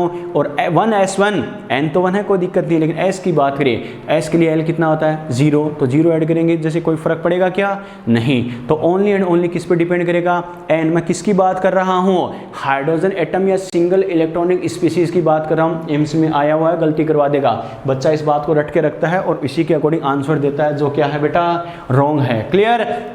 अगर हाइड्रोजन एटम बोले या सिंगल इलेक्ट्रॉनिक स्पीसीज बोले तो क्या करना है, ओनली n की वैल्यू के अकॉर्डिंग। कैसे बेटा, तो जिसके लिए n कम उसकी एनर्जी कम, वो पहले फील होगा, जिसके लिए n ज़्यादा उसकी एनर्जी ज़्यादा, वो बाद में फील होगा। तो क्या करेंगे, फॉर एग्जांपल जैसे मैं बोलूँ आपसे, ये बोले 1s, फिर क्या बोले 2s, फिर क्या बोले 2p, फिर क्या बोले 3s, फिर क्या बोले 3p, फिर मैं बोलूँ 3d, फिर बोले जैसे 4s, 4p, 4d, 4f। Exam में तो 2-3 ऑप्शन दे रखे थे, तो इसके अकॉर्डिंग दे रखा था। अब मुझे ऑर्डर क्या चाहिए, मुझे ऑर्डर चाहिए बेटा इनकी एनर्जी का। किसका ऑर्डर चाहिए, एनर्जी का। तो देखो n के अकॉर्डिंग अगर बात करें, देखो n कितना, ओनली एंड ओनली n से मतलब है क्या, 1 और 2। n क्या है, इसके लिए ज़्यादा, मतलब इसकी एनर्जी ज़्यादा बढ़ गई।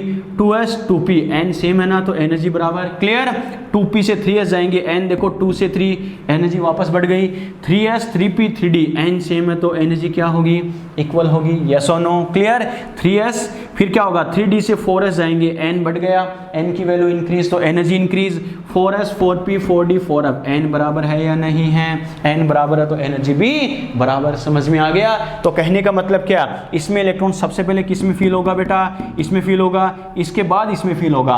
और इनकी बात करें तो इसमें दोनों में किसी में भी हो सकता है। क्लियर। इसके बाद क्या होगा, इसमें फील होगा, और इन तीनों की एनर्जी इक्वल है तो किसी में भी हो सकता है। तो ध्यान रखना, उनमें एनर्जी ओनली एंड ओनली किस पे डिपेंड करती है, ओनली n की वैल्यू पे डिपेंड करेगी। लेकिन कब हाइड्रोजन एटम बोले और सिंगल इलेक्ट्रॉनिक स्पीसीज बोले तो। समझ में आ गया। क्लियर। यस और नो। स्क्रीनशॉट लो बेटा फटाफट।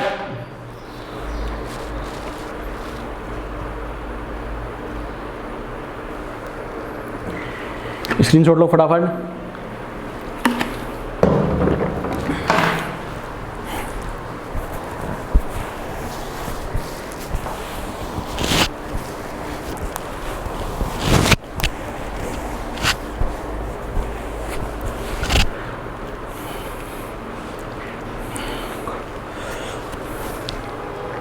चलो, यहां तक बात ठीक है, क्या कहा बेटा, समझ में आ गया। क्लियर। ये होता है बेटा n+l रूल और एनर्जी रूल। क्लियर। चलो बच्चों, इसके बाद बात करते हैं क्या, नेक्स्ट रूल क्या आता है, कैसे आता है और कैसे करना है बच्चों। क्लियर। देखते हैं नेक्स्ट रूल कौन सा आता है, हुंस रूल ऑफ, क्या कहा, हुंस rule of multiplicity. हुंस rule of multiplicity यानी हुन की बहुलता का नियम। मल्टीप्लिसिटी, मल्टीप्लिसिटी क्या बेटा, मल्टीपल होना, मल्टीपल होना, मल्टीपल होना मतलब ज़्यादा होना, एक से ज़्यादा होना। एक से ज़्यादा होना मतलब क्या, एक ऑर्बिटल में, एक कक्षक में एक से ज़्यादा इलेक्ट्रॉन कब हो सकते हैं। ओके। तो देखो बेटा, हुंड ने क्या कहा था, हुंड ने क्या कहा था, एक बात तो इन्होंने क्या कही, क्या कि जब एक सबसेल के अलग अलग ऑर्बिटल में, क्या कहा, एक सबसेल के अलग अलग ऑर्बिटल में इलेक्ट्रॉन फील किए जाते हैं तो इलेक्ट्रॉन तब तक पेयरिंग में नहीं आना चाहिए, तब तक डबल नहीं होना चाहिए एक ऑर्बिटल के अंदर, जब तक हर ऑर्बिटल में एक एक इलेक्ट्रॉन नहीं आ जाए। मैंने क्या कहा, एक ही सबसेल के अंदर क्या, जब इलेक्ट्रॉन फील किए जाएंगे अलग अलग ऑर्बिटल में, तो एक ऑर्बिटल में तब तक इलेक्ट्रॉन डबल नहीं करने हैं जब तक हर ऑर्बिटल में एक एक इलेक्ट्रॉन नहीं आ जाता। ओके। बच्चा कहेगा सर कैसे और क्यों, इसका रीजन क्या है बेटा, समझना। फॉर एग्जांपल, आपको कोई एग्जांपल दे रखा है, जैसे मान लो ये ऑर्बिटल मैं बना रहा हूँ। क्लियर। ठीक है बच्चों, देखो ऐसे कई सारे केस मान लो मैंने बना दिए, तो इसके अकॉर्डिंग क्या करना है बच्चों, देखो इजी वे में समझना। ये कई सारे एग्जाम्पल मैं बना रहा हूँ समझने के लिए। अब मान लो आपसे बोला जाए क्या, आपसे बोला जाए कि मान लो जैसे एक इलेक्ट्रॉन है, अरे एक ही या दो इलेक्ट्रॉन है, सपोज करो ऐसे कर दिया। क्लियर। कोई दिक्कत नहीं है। अब आपसे कहे को तीसरा इलेक्ट्रॉन फील करना है, तीसरा इलेक्ट्रॉन फील करना, बच्चे ने ये कर दिया। क्लियर। या फिर मुझे क्या करना है, मान लो कैसे थे बेटा, ऐसे तो थे, अब मुझे क्या करना, दो इलेक्ट्रॉन और फील करने हैं, बच्चे ने ये कर दिया। क्लियर। ठीक है। अब मुझे दो ही इलेक्ट्रॉन फील करने हैं, बच्चे ने ये कर दिया। और मान लो ऐसे किया तो ऐसे किया, तीन इलेक्ट्रॉन फील करने थे तो बच्चे ने ये कर दिया। क्लियर। अब पूछे कौन सा सही है कौन सा गलत है, तो इसका मतलब क्या बेटा, ऑर्बिटल कक्षा कितने थे, 1 2 3 तीन थे, इलेक्ट्रॉन कितने फील करने हैं, ये जो एरो बना रहा है बेटा इलेक्ट्रॉन के नंबर को बता रहा है, एक इलेक्ट्रॉन ये, एक इलेक्ट्रॉन ये, एक इलेक्ट्रॉन ये। ऑर्बिटल कितने हैं, 1 2 3, 3 ऑर्बिटल है और इलेक्ट्रॉन कितने बेटा 3 ऑर्बिटल है, 3 इलेक्ट्रॉन है, लेकिन सबसे पहले तीनों ऑर्बिटल में एक एक इलेक्ट्रॉन आता, उसके बाद डबल होना स्टार्ट होता। इसका मतलब इसने पहले डबल कर दिया, तो ये क्या है, रॉन्ग है। क्लियर। अब क्या कहेंगे, ऑर्बिटल कितने हैं 1 2 3 ऑर्बिटल है, इलेक्ट्रॉन कितने हैं 1 2 3 4। इसका मतलब एक बात तो श्योर है बेटा, क्या इसके अकॉर्डिंग बात करें तो क्या 3 ऑर्बिटल थे, यानी एक खाली पड़ा है, वैकेंट है, उससे पहले ही क्या किया आपने, डबल कर दिया, ये भी गलत है। क्लियर। इसके बात करें ऑर्बिटल कितने हैं, 3 हैं, 3 ऑर्बिटल है तो 2 में आपने एक एक इलेक्ट्रॉन फिल कर दिया, कोई दिक्कत नहीं है। जब इलेक्ट्रॉन थे ही 2 तो दोनों में एक एक आ गया, ये सही है बेटा। क्लियर। या फिर क्या कहें, ऑर्बिटल कितने हैं, 3 हैं, ऑर्बिटल 3 है और आपने क्या किया बेटा, मान लो 3 तो फिल कर दिए, अब मान लो 4th इलेक्ट्रॉन और आ गया, 4th इलेक्ट्रॉन क्या करेंगे, तब जाके आप पेयरिंग कर सकते हो, तब जाके युग्मन कर सकते हो, तब जाके डबल कर सकते हो। क्या कहा, समझ में आ गया। तो मेरा कहने का मतलब क्या है, सबसे पहले हर ऑर्बिटल में क्या एक एक इलेक्ट्रॉन आएगा और जब एक एक इलेक्ट्रॉन आ जाए उसके बाद आप डबल करना स्टार्ट करोगे। बच्चा कहेगा सर क्यों, ऐसा क्यों हो रहा है, ताकि रिपल्सन कम से कम हो। क्यों, आपके पास वैकेंट ऑर्बिटल बचे हैं, यानी रिक्त कक्षक है, उसके बाद भी आप एक ही ऑर्बिटल, एक ही कक्षक में कई सारे इलेक्ट्रॉन फील कर रहे हो, तो हमें पता है इलेक्ट्रॉन इलेक्ट्रॉन रिपल्सन से क्या होगा, अरे सीधी सी बात है, रिपल्सन फोर्स से क्या होगा, जो ऑर्बिटल है उसकी शेप डिस्टर्ब होगी नहीं होगी, होगी, यानी अनस्टेबिलिटी बढ़ेगी, अस्थायित्व बढ़ेगा। तो उनको स्टेबल करने का सबसे बेस्ट मेथड क्या है, जितने ऑर्बिटल आपके पास है सबसे पहले सभी में एक एक इलेक्ट्रॉन फील कर दो। क्लियर। जब सभी में एक एक हो जाएगा उसके बाद तो डबल करना ही पड़ेगा। समझ में आ गया। क्लियर। सिंपल सा एग्जाम्पल है, किसी हॉस्टल में मान लो 10 रूम है बेटा, 10 रूम है। क्लियर। मान लो 10 रूम है रहने के लिए, अब मान लो क्या 10 रूम है, आपके पास स्टूडेंट है कितने, 10 ही बेटा, सपोज करो, यानी 10 रूम पड़े थे, टोटल नंबर ऑफ स्टूडेंट है हॉस्टल के अंदर 10 ही है, कोई दिक्कत नहीं है। तो 1 या 2 रूम के अंदर ही सबको फंसाओगे ज़बरदस्ती, ज़रूरत है क्या, अरे डिस्टर्बेंस ज़्यादा होगा या नहीं होगा, होगा। तो सभी को, यानी क्या करें, स्टडी अच्छे से हो, इसके लिए क्या ज़रूरी है, जहाँ तक हो सके सभी को एक रूम में एक ही रखेंगे, ताकि कोई किसी को डिस्टर्ब नहीं करे। हर रूम में एक एक, जब तक रूम अवेलेबल है तब तक हर रूम में एक एक करेंगे। आप सपोज करो 2-3 बच्चों का और एडमिशन हो गया, हॉस्टल में और रहने आ गए, तो क्या करेंगे, रूम तो 10 ही है और 2 बच्चे और आ गए, बच्चा कहेगा सर 2 रूम और बना लेंगे, नहीं, रूम वही है, फिक्स है। सपोज करो अब 2 बच्चे और है, तब क्या करेंगे, उन्हें किसी और बच्चे के साथ एडजस्ट करेंगे। समझ में आ गया, क्योंकि अब थोड़ा बहुत डिस्टर्बेंस होगा, लेकिन कोई ऑप्शन नहीं था, तो अब हम अरेंज कर सकते हैं। यही बात इन्होंने कही, क्या कि इलेक्ट्रॉन एक ऑर्बिटल के अंदर जब इलेक्ट्रॉन पेयरिंग में लेके आना है तो पेयरिंग तब तक स्टार्ट नहीं होगी जब तक हर ऑर्बिटल में एक एक इलेक्ट्रॉन नहीं आ जाएगा। सबसे पहले सभी में एक एक फील करो और जब एक एक आ जाएगा उसके बाद डबल करना स्टार्ट करो। समझ में आ गया। क्लियर। ठीक है बेटा, ये पहला रूल है।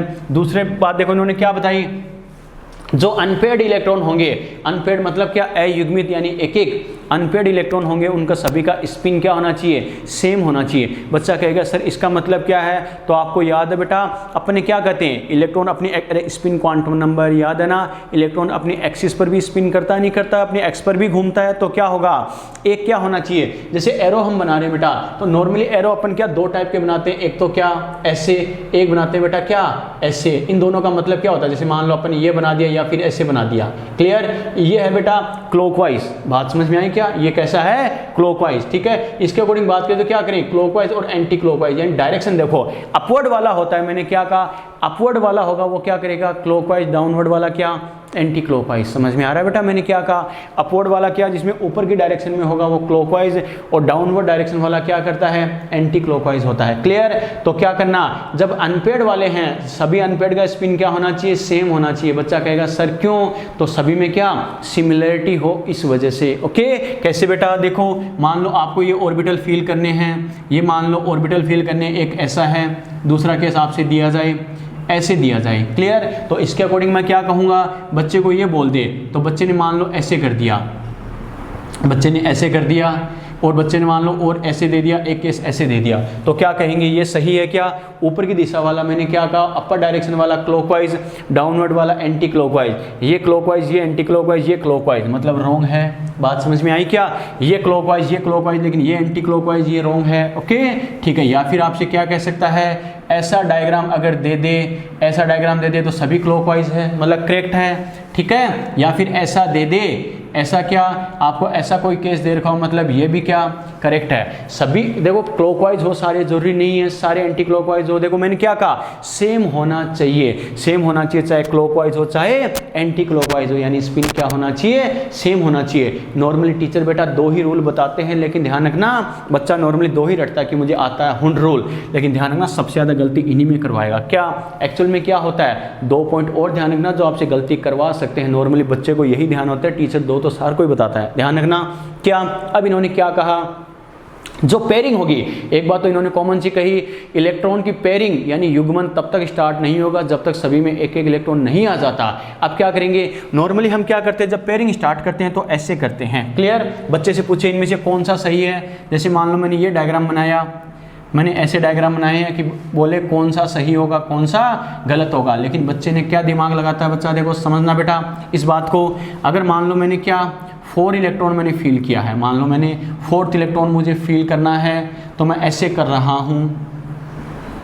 अरे सीधी सी बात है, मेरे पास ऑर्बिटल कितने हैं, 3, इलेक्ट्रॉन कितने हैं, 4। तो एक बात तो श्योर है, एक की पेयरिंग मुझे करनी पड़ेगी, एक में डबल मुझे शिफ्ट करना पड़ेगा। क्लियर।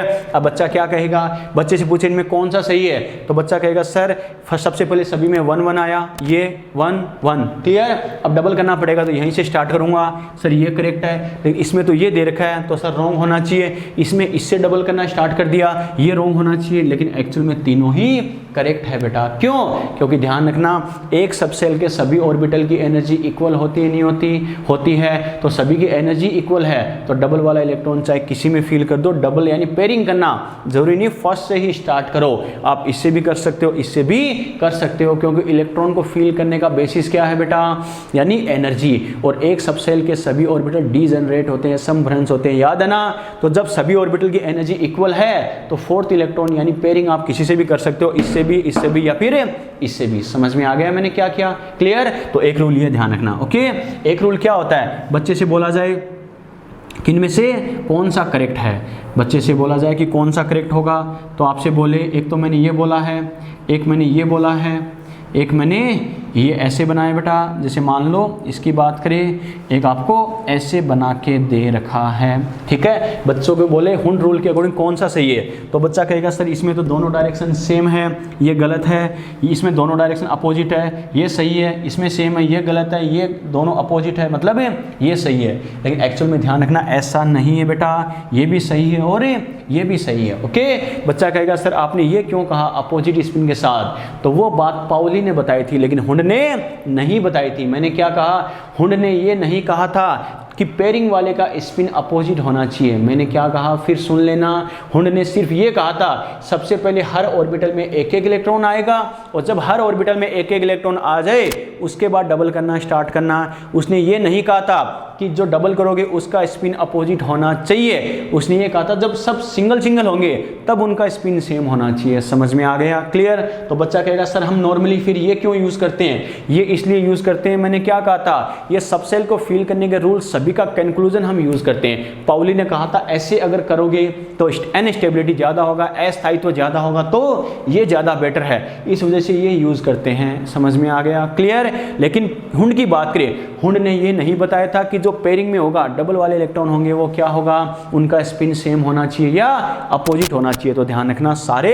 सही है। इन्होंने क्या कहा, दोनों क्लॉकवाइज भी हो सकते हैं, एक क्लॉकवाइज एक एंटी क्लॉकवाइज, डबल वाला पेयरिंग वाला, या दोनों एंटी क्लॉकवाइज, या पहला एंटी क्लॉकवाइज दूसरा क्लॉकवाइज, कैसे भी हो सकता है। डबल वाला इलेक्ट्रॉन पेयरिंग वाले इलेक्ट्रॉन कैसे भी हो सकते हैं, चाहे सेम डायरेक्शन हो चाहे अपोजिट हो, इनको कोई मतलब नहीं था। समझ में आ गया बेटा, यस और नो। तो हुंड के अकॉर्डिंग क्या सारे सही थे, समझ में आ गया। अरे यहाँ तक कोई दिक्कत, यस और नो, क्लियर। चलो बेटा, तो ये अपने बात की हुंड रूल की, ठीक है। स्क्रीनशॉट लो फटाफट, बात समझ में आ रही है ना। चलो अब बात करते हैं बच्चों, क्या चैप्टर का लास्ट पार्ट डिस्कस करते हैं बेटा अपने पाउलीज रूल, ओके। क्या करते हैं, पाउलीज रूल की बात करते हैं, कैसे होता है, क्या होता है बच्चों, देखो समझते हैं। हेडिंग देखते हैं नंबर 4। नंबर 4 में क्या कहेंगे, Pauli's rule of Pauli's exclusion principle, Pauli's exclusion principle, Pauli's exclusion principle यानी पाउली का अपवर्जन का नियम। तो पाउली ने सबसे पहले क्या बताया बेटा, एक ऑर्बिटल के अंदर क्या कहा, एक ऑर्बिटल के अंदर मैक्सिमम कितने इलेक्ट्रॉन फील कर सकते हैं, वो किसने बताया था, पाउली ने बताया। नाम से साइंटिस्ट थे बेटा, देखो लगते नहीं लेकिन थे साइंटिस्ट है ये। क्या इन्होंने क्या बताया, एक ऑर्बिटल में मैक्सिमम कितने इलेक्ट्रॉन फील कर सकते हैं, ये किसने बताया, पाउली ने बताया। पाउली ने क्या कहा, एक ऑर्बिटल के अंदर मैक्सिमम 2 इलेक्ट्रॉन आ सकते हैं। मैं ऑर्बिटल बोल रहा हूँ, क्या कहा, एक ऑर्बिटल के अंदर मैक्सिमम कितने आ सकते हैं, 2 इलेक्ट्रॉन आ सकते हैं, 2 इलेक्ट्रॉन आ सकते हैं। वो भी कैसे, जिनका स्पिन क्या हो, अपोजिट हो, विपरीत चक्रण वाले। कैसे बेटा, देखो इन्होंने क्या कहा, वैसे ही जैसे अपन कहे, मान लो ये आपको कई सारी कंडीशन दे दे तो बोले पाउली के अकॉर्डिंग कौन सा होगा। अब आपसे बोले पाउली के अकॉर्डिंग, जैसे बोले ये सेम स्पिन वाले हैं, एक कंडीशन क्या आपको ये दे दे, एक कंडीशन जैसे क्या ये दे दी, और एक कंडीशन है ये दे दी। तो पाउली से पूछा, पाउली ने क्या कहा, एक ऑर्बिटल के अंदर क्या होंगे, जो 2 इलेक्ट्रॉन होंगे, मैक्सिमम 2 आ सकते हैं, वो भी कैसे आने चाहिए, अपोजिट स्पिन वाले आने चाहिए, विपरीत चक्रण वाले आने चाहिए। बच्चा कहेगा सर क्यों, तो अपोजिट स्पिन का मतलब क्या है, देखो बेटा जैसे एक इलेक्ट्रॉन ये है, मेरे थंब की डायरेक्शन देखना, ये क्लॉकवाइज है, तो दूसरा क्या, एंटी क्लॉकवाइज। क्लियर। बच्चा कहेगा सर ऐसा क्यों, ऐसा यूं, क्योंकि हमें पता है एक ऑर्बिटल के अंदर 2 इलेक्ट्रॉन होंगे, दोनों नेगेटिव चार्ज है, सेम चार्ज से दोनों में रिपल्सन होगा या नहीं होगा, रिपल्सन होगा, और रिपल्सन होगा, एक दूसरे को रिपेल करेंगे। तो हमें पता है जो ऑर्बिटल है, कक्षा का, उसकी शेप या आकृति डिस्टर्ब होगी या नहीं होगी, होगी। इसका मतलब एक में 2 को फील करना है, लेकिन सबसे बेटर ऑप्शन क्या है, तो पाउली ने क्या कहा, उनका स्पिन अपोजिट लेंगे। क्या कहा, स्पिन अपोजिट लेंगे। बच्चा कहेगा सर स्पिन अपोजिट लेने से क्या फर्क पड़ेगा, स्पिन अपोजिट लेने से ये फर्क पड़ेगा बेटा, एक क्या होगा, अगर क्लॉकवाइज घूम रहा है तो दूसरा क्या होगा, एंटी क्लॉकवाइज घूमेगा। तो क्या होगा, दोनों के थ्रू लगने वाला, सीधी सी बात है, दोनों के थ्रू लगने वाला जो मैग्नेटिक फील्ड है बेटा, वो क्या करेगा, अरे चार्ज दोनों का सेम है तो दोनों के थ्रू लगने वाला फील्ड अपोजिट डायरेक्शन में होगा नहीं होगा। और फिजिक्स का रूल है, अपोजिट साइड में अगर इक्वल फोर्स लगता है तो नेट फोर्स क्या होता है, 0। समझ में आ गया। इसका मतलब दोनों का स्पिन अगर अपोजिट हो तो दोनों क्या होगा, एक दूसरे के थ्रू लगने वाला फोर्स क्या होगा, नेट फोर्स, यानी कैंसिल आउट करके नेट फोर्स 0, तो स्टेबिलिटी ज़्यादा से ज़्यादा। समझ में आ गया, क्लियर। तो इन्होंने क्या कहा, इसमें दोनों ही क्या है, क्लॉकवाइज है, मतलब ये पॉसिबल है क्या, इस रूल के अकॉर्डिंग नहीं। क्लियर। इसमें एक क्लॉकवाइज दूसरा एंटी क्लॉकवाइज, मतलब ये करेक्ट है, दोनों एंटी क्लॉकवाइज रॉन्ग है, एक एंटी क्लॉकवाइज दूसरा क्लॉकवाइज, मतलब ये करेक्ट है। तो ध्यान रखना, हुंड रूल के अकॉर्डिंग हो सकता है लेकिन पाउली रूल के अकॉर्डिंग ऐसा नहीं हो सकता। क्लियर, ठीक है। और इन पे जो सबसे ज्यादा क्वेश्चन पूछा जाता है क्या, कि किसी एटम के अंदर, क्या कहा, किसी एटम के अंदर 2 इलेक्ट्रॉन की चारों क्वांटम नंबर की वैल्यू कभी भी इक्वल नहीं हो सकती, सेम नहीं हो सकती। मैंने क्या कहा, इन्होंने क्या कहा, क्या कोई एटम है उसके अंदर 2 इलेक्ट्रॉन, आप अपनी चॉइस से कोई से भी ले लो, एक एटम के, सेम एटम के 2 इलेक्ट्रॉन ले लो, तो दोनों इलेक्ट्रॉन की जो चारों क्वांटम नंबर है, 4 क्वांटम नंबर कौन सी, NLMS। मैंने क्या कहा, NLMS, यानी क्या कहेंगे, जो 4 क्वांटम नंबर्स है उनकी वैल्यू कभी भी इक्वल नहीं आ सकती। ओके। बच्चा कहेगा सर कैसे, तो समझना, मान लो कोई इलेक्ट्रॉन है बेटा, एक में मान लो क्या सेकंड सेल में है, दूसरा इलेक्ट्रॉन है थर्ड सेल में, तो हमें पता इसके लिए n कितना हो गया 2, इसके लिए कितना हो गया 3। बच्चा कहेगा सर कोई दिक्कत नहीं, इस कंडीशन में n डिफरेंट है, लेकिन सर n सेम ले सकते हैं, यानी यहां से तो क्या हो गया, n डिफरेंट हो गया।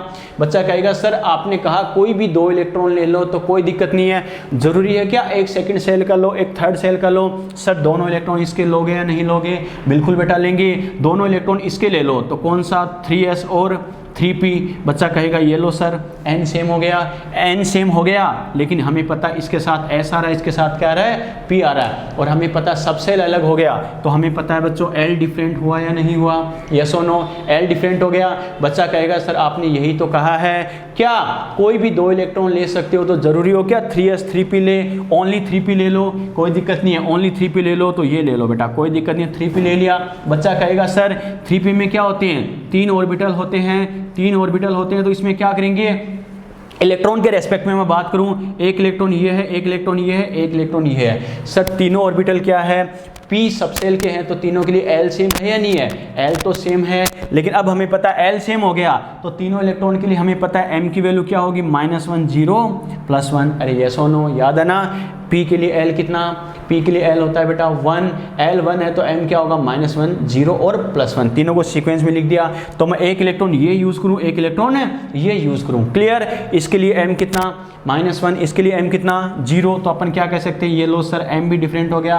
बच्चा फिर कहेगा सर आपने क्या कहा था, कोई भी 2 इलेक्ट्रॉन ले लो, कोई भी 2 इलेक्ट्रॉन ले लो, तो क्या करेंगे सर, कोई भी 2 इलेक्ट्रॉन ले लो, जैसे मान लो, तो जरूरी है क्या अलग अलग ऑर्बिटल वाले यूज़ करिए। एक ही ऑर्बिटल वाले 2 इलेक्ट्रॉन ले सकते हैं, नहीं ले सकते, ले सकते हैं, लेकिन एक ऑर्बिटल वाले 2 इलेक्ट्रॉन पे आ जाएंगे। इसके लिए S कितना होता है +1/2, इसके लिए कितना होता है -1/2। मेरा कहने का मतलब क्या है, एक ही एटम के 2 इलेक्ट्रॉन के लिए या तो n डिफरेंट होगा, आपने n सेम कर दिया तो L डिफरेंट हो जाएगा, L सेम कर दिया तो M डिफरेंट हो जाएगा, मर पड़ के अगर M सेम हो गया तो लास्ट में S डिफरेंट हो जाएगा, spin quantum number S different हो जाएगा।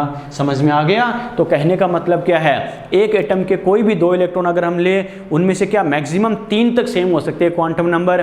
4th क्वांटम नंबर जरूरी नहीं मैं S की बात करूँ, N हो चाहे L हो चाहे M हो चाहे S हो, यानी टोटल 4 क्वांटम नंबर की वैल्यू कभी भी इक्वल नहीं होगी। समझ में आ गया, यस और नो, क्लियर। ये अपने बात की बेटा अपने चैप्टर की, अपना चैप्टर कंप्लीट है एटॉमिक स्ट्रक्चर। एक एक चीज़ अपने डिस्कस करी है, कैसे करना है, क्या करना है, 0 टू लास्ट तक बेटा मैंने एक एक चीज़ एक्सप्लेन की है, ठीक है। ये नहीं 2-3 लेक्चर में खाली हेडिंग बता के निकल गए, मैंने पूरे इसी 9-10 लेक्चर दिए। वैसे काफ़ी बड़ा चैप्टर लेकिन फिर भी नोट करने का टाइम बचा है तो 9-10 लेक्चर पूरे दिए हैं, 0 से लास्ट तक एक एक चीज़ हमने एक्सप्लेन की है। बात समझ में आ गई, ठीक है, अच्छे से समझना है। रिकॉर्डेड लेक्चर्स भी आपको मिलते रहेंगे, तो लाइव के साथ साथ रिकॉर्डेड लेक्चर्स का भी यूज़ करना, जब भी रिविजन करना हो तो ये ध्यान रखना, क्लियर। क्वेश्चन बैंक आपको सेंड किया हुआ, साथ साथ वो सोल्व करते रहना बेटा, ठीक है। चलो नेक्स्ट लेक्चर में अपन स्टार्ट करेंगे बेटा अपना एक और इम्पोर्टेंट चैप्टर, क्या रेडॉक्स रिएक्शन स्टार्ट करने का उसके बाद, ताकि गैस से जैसे रेडॉक्स आ गया या फिर मोल आ गया वो भी अपन पढ़ सकें, क्लियर। तो नेक्स्ट लेक्चर में अपन बात करेंगे रेडॉक्स रिएक्शन की। यहाँ तक कोई डाउट हो पूछ लेना बेटा, ओके बाय।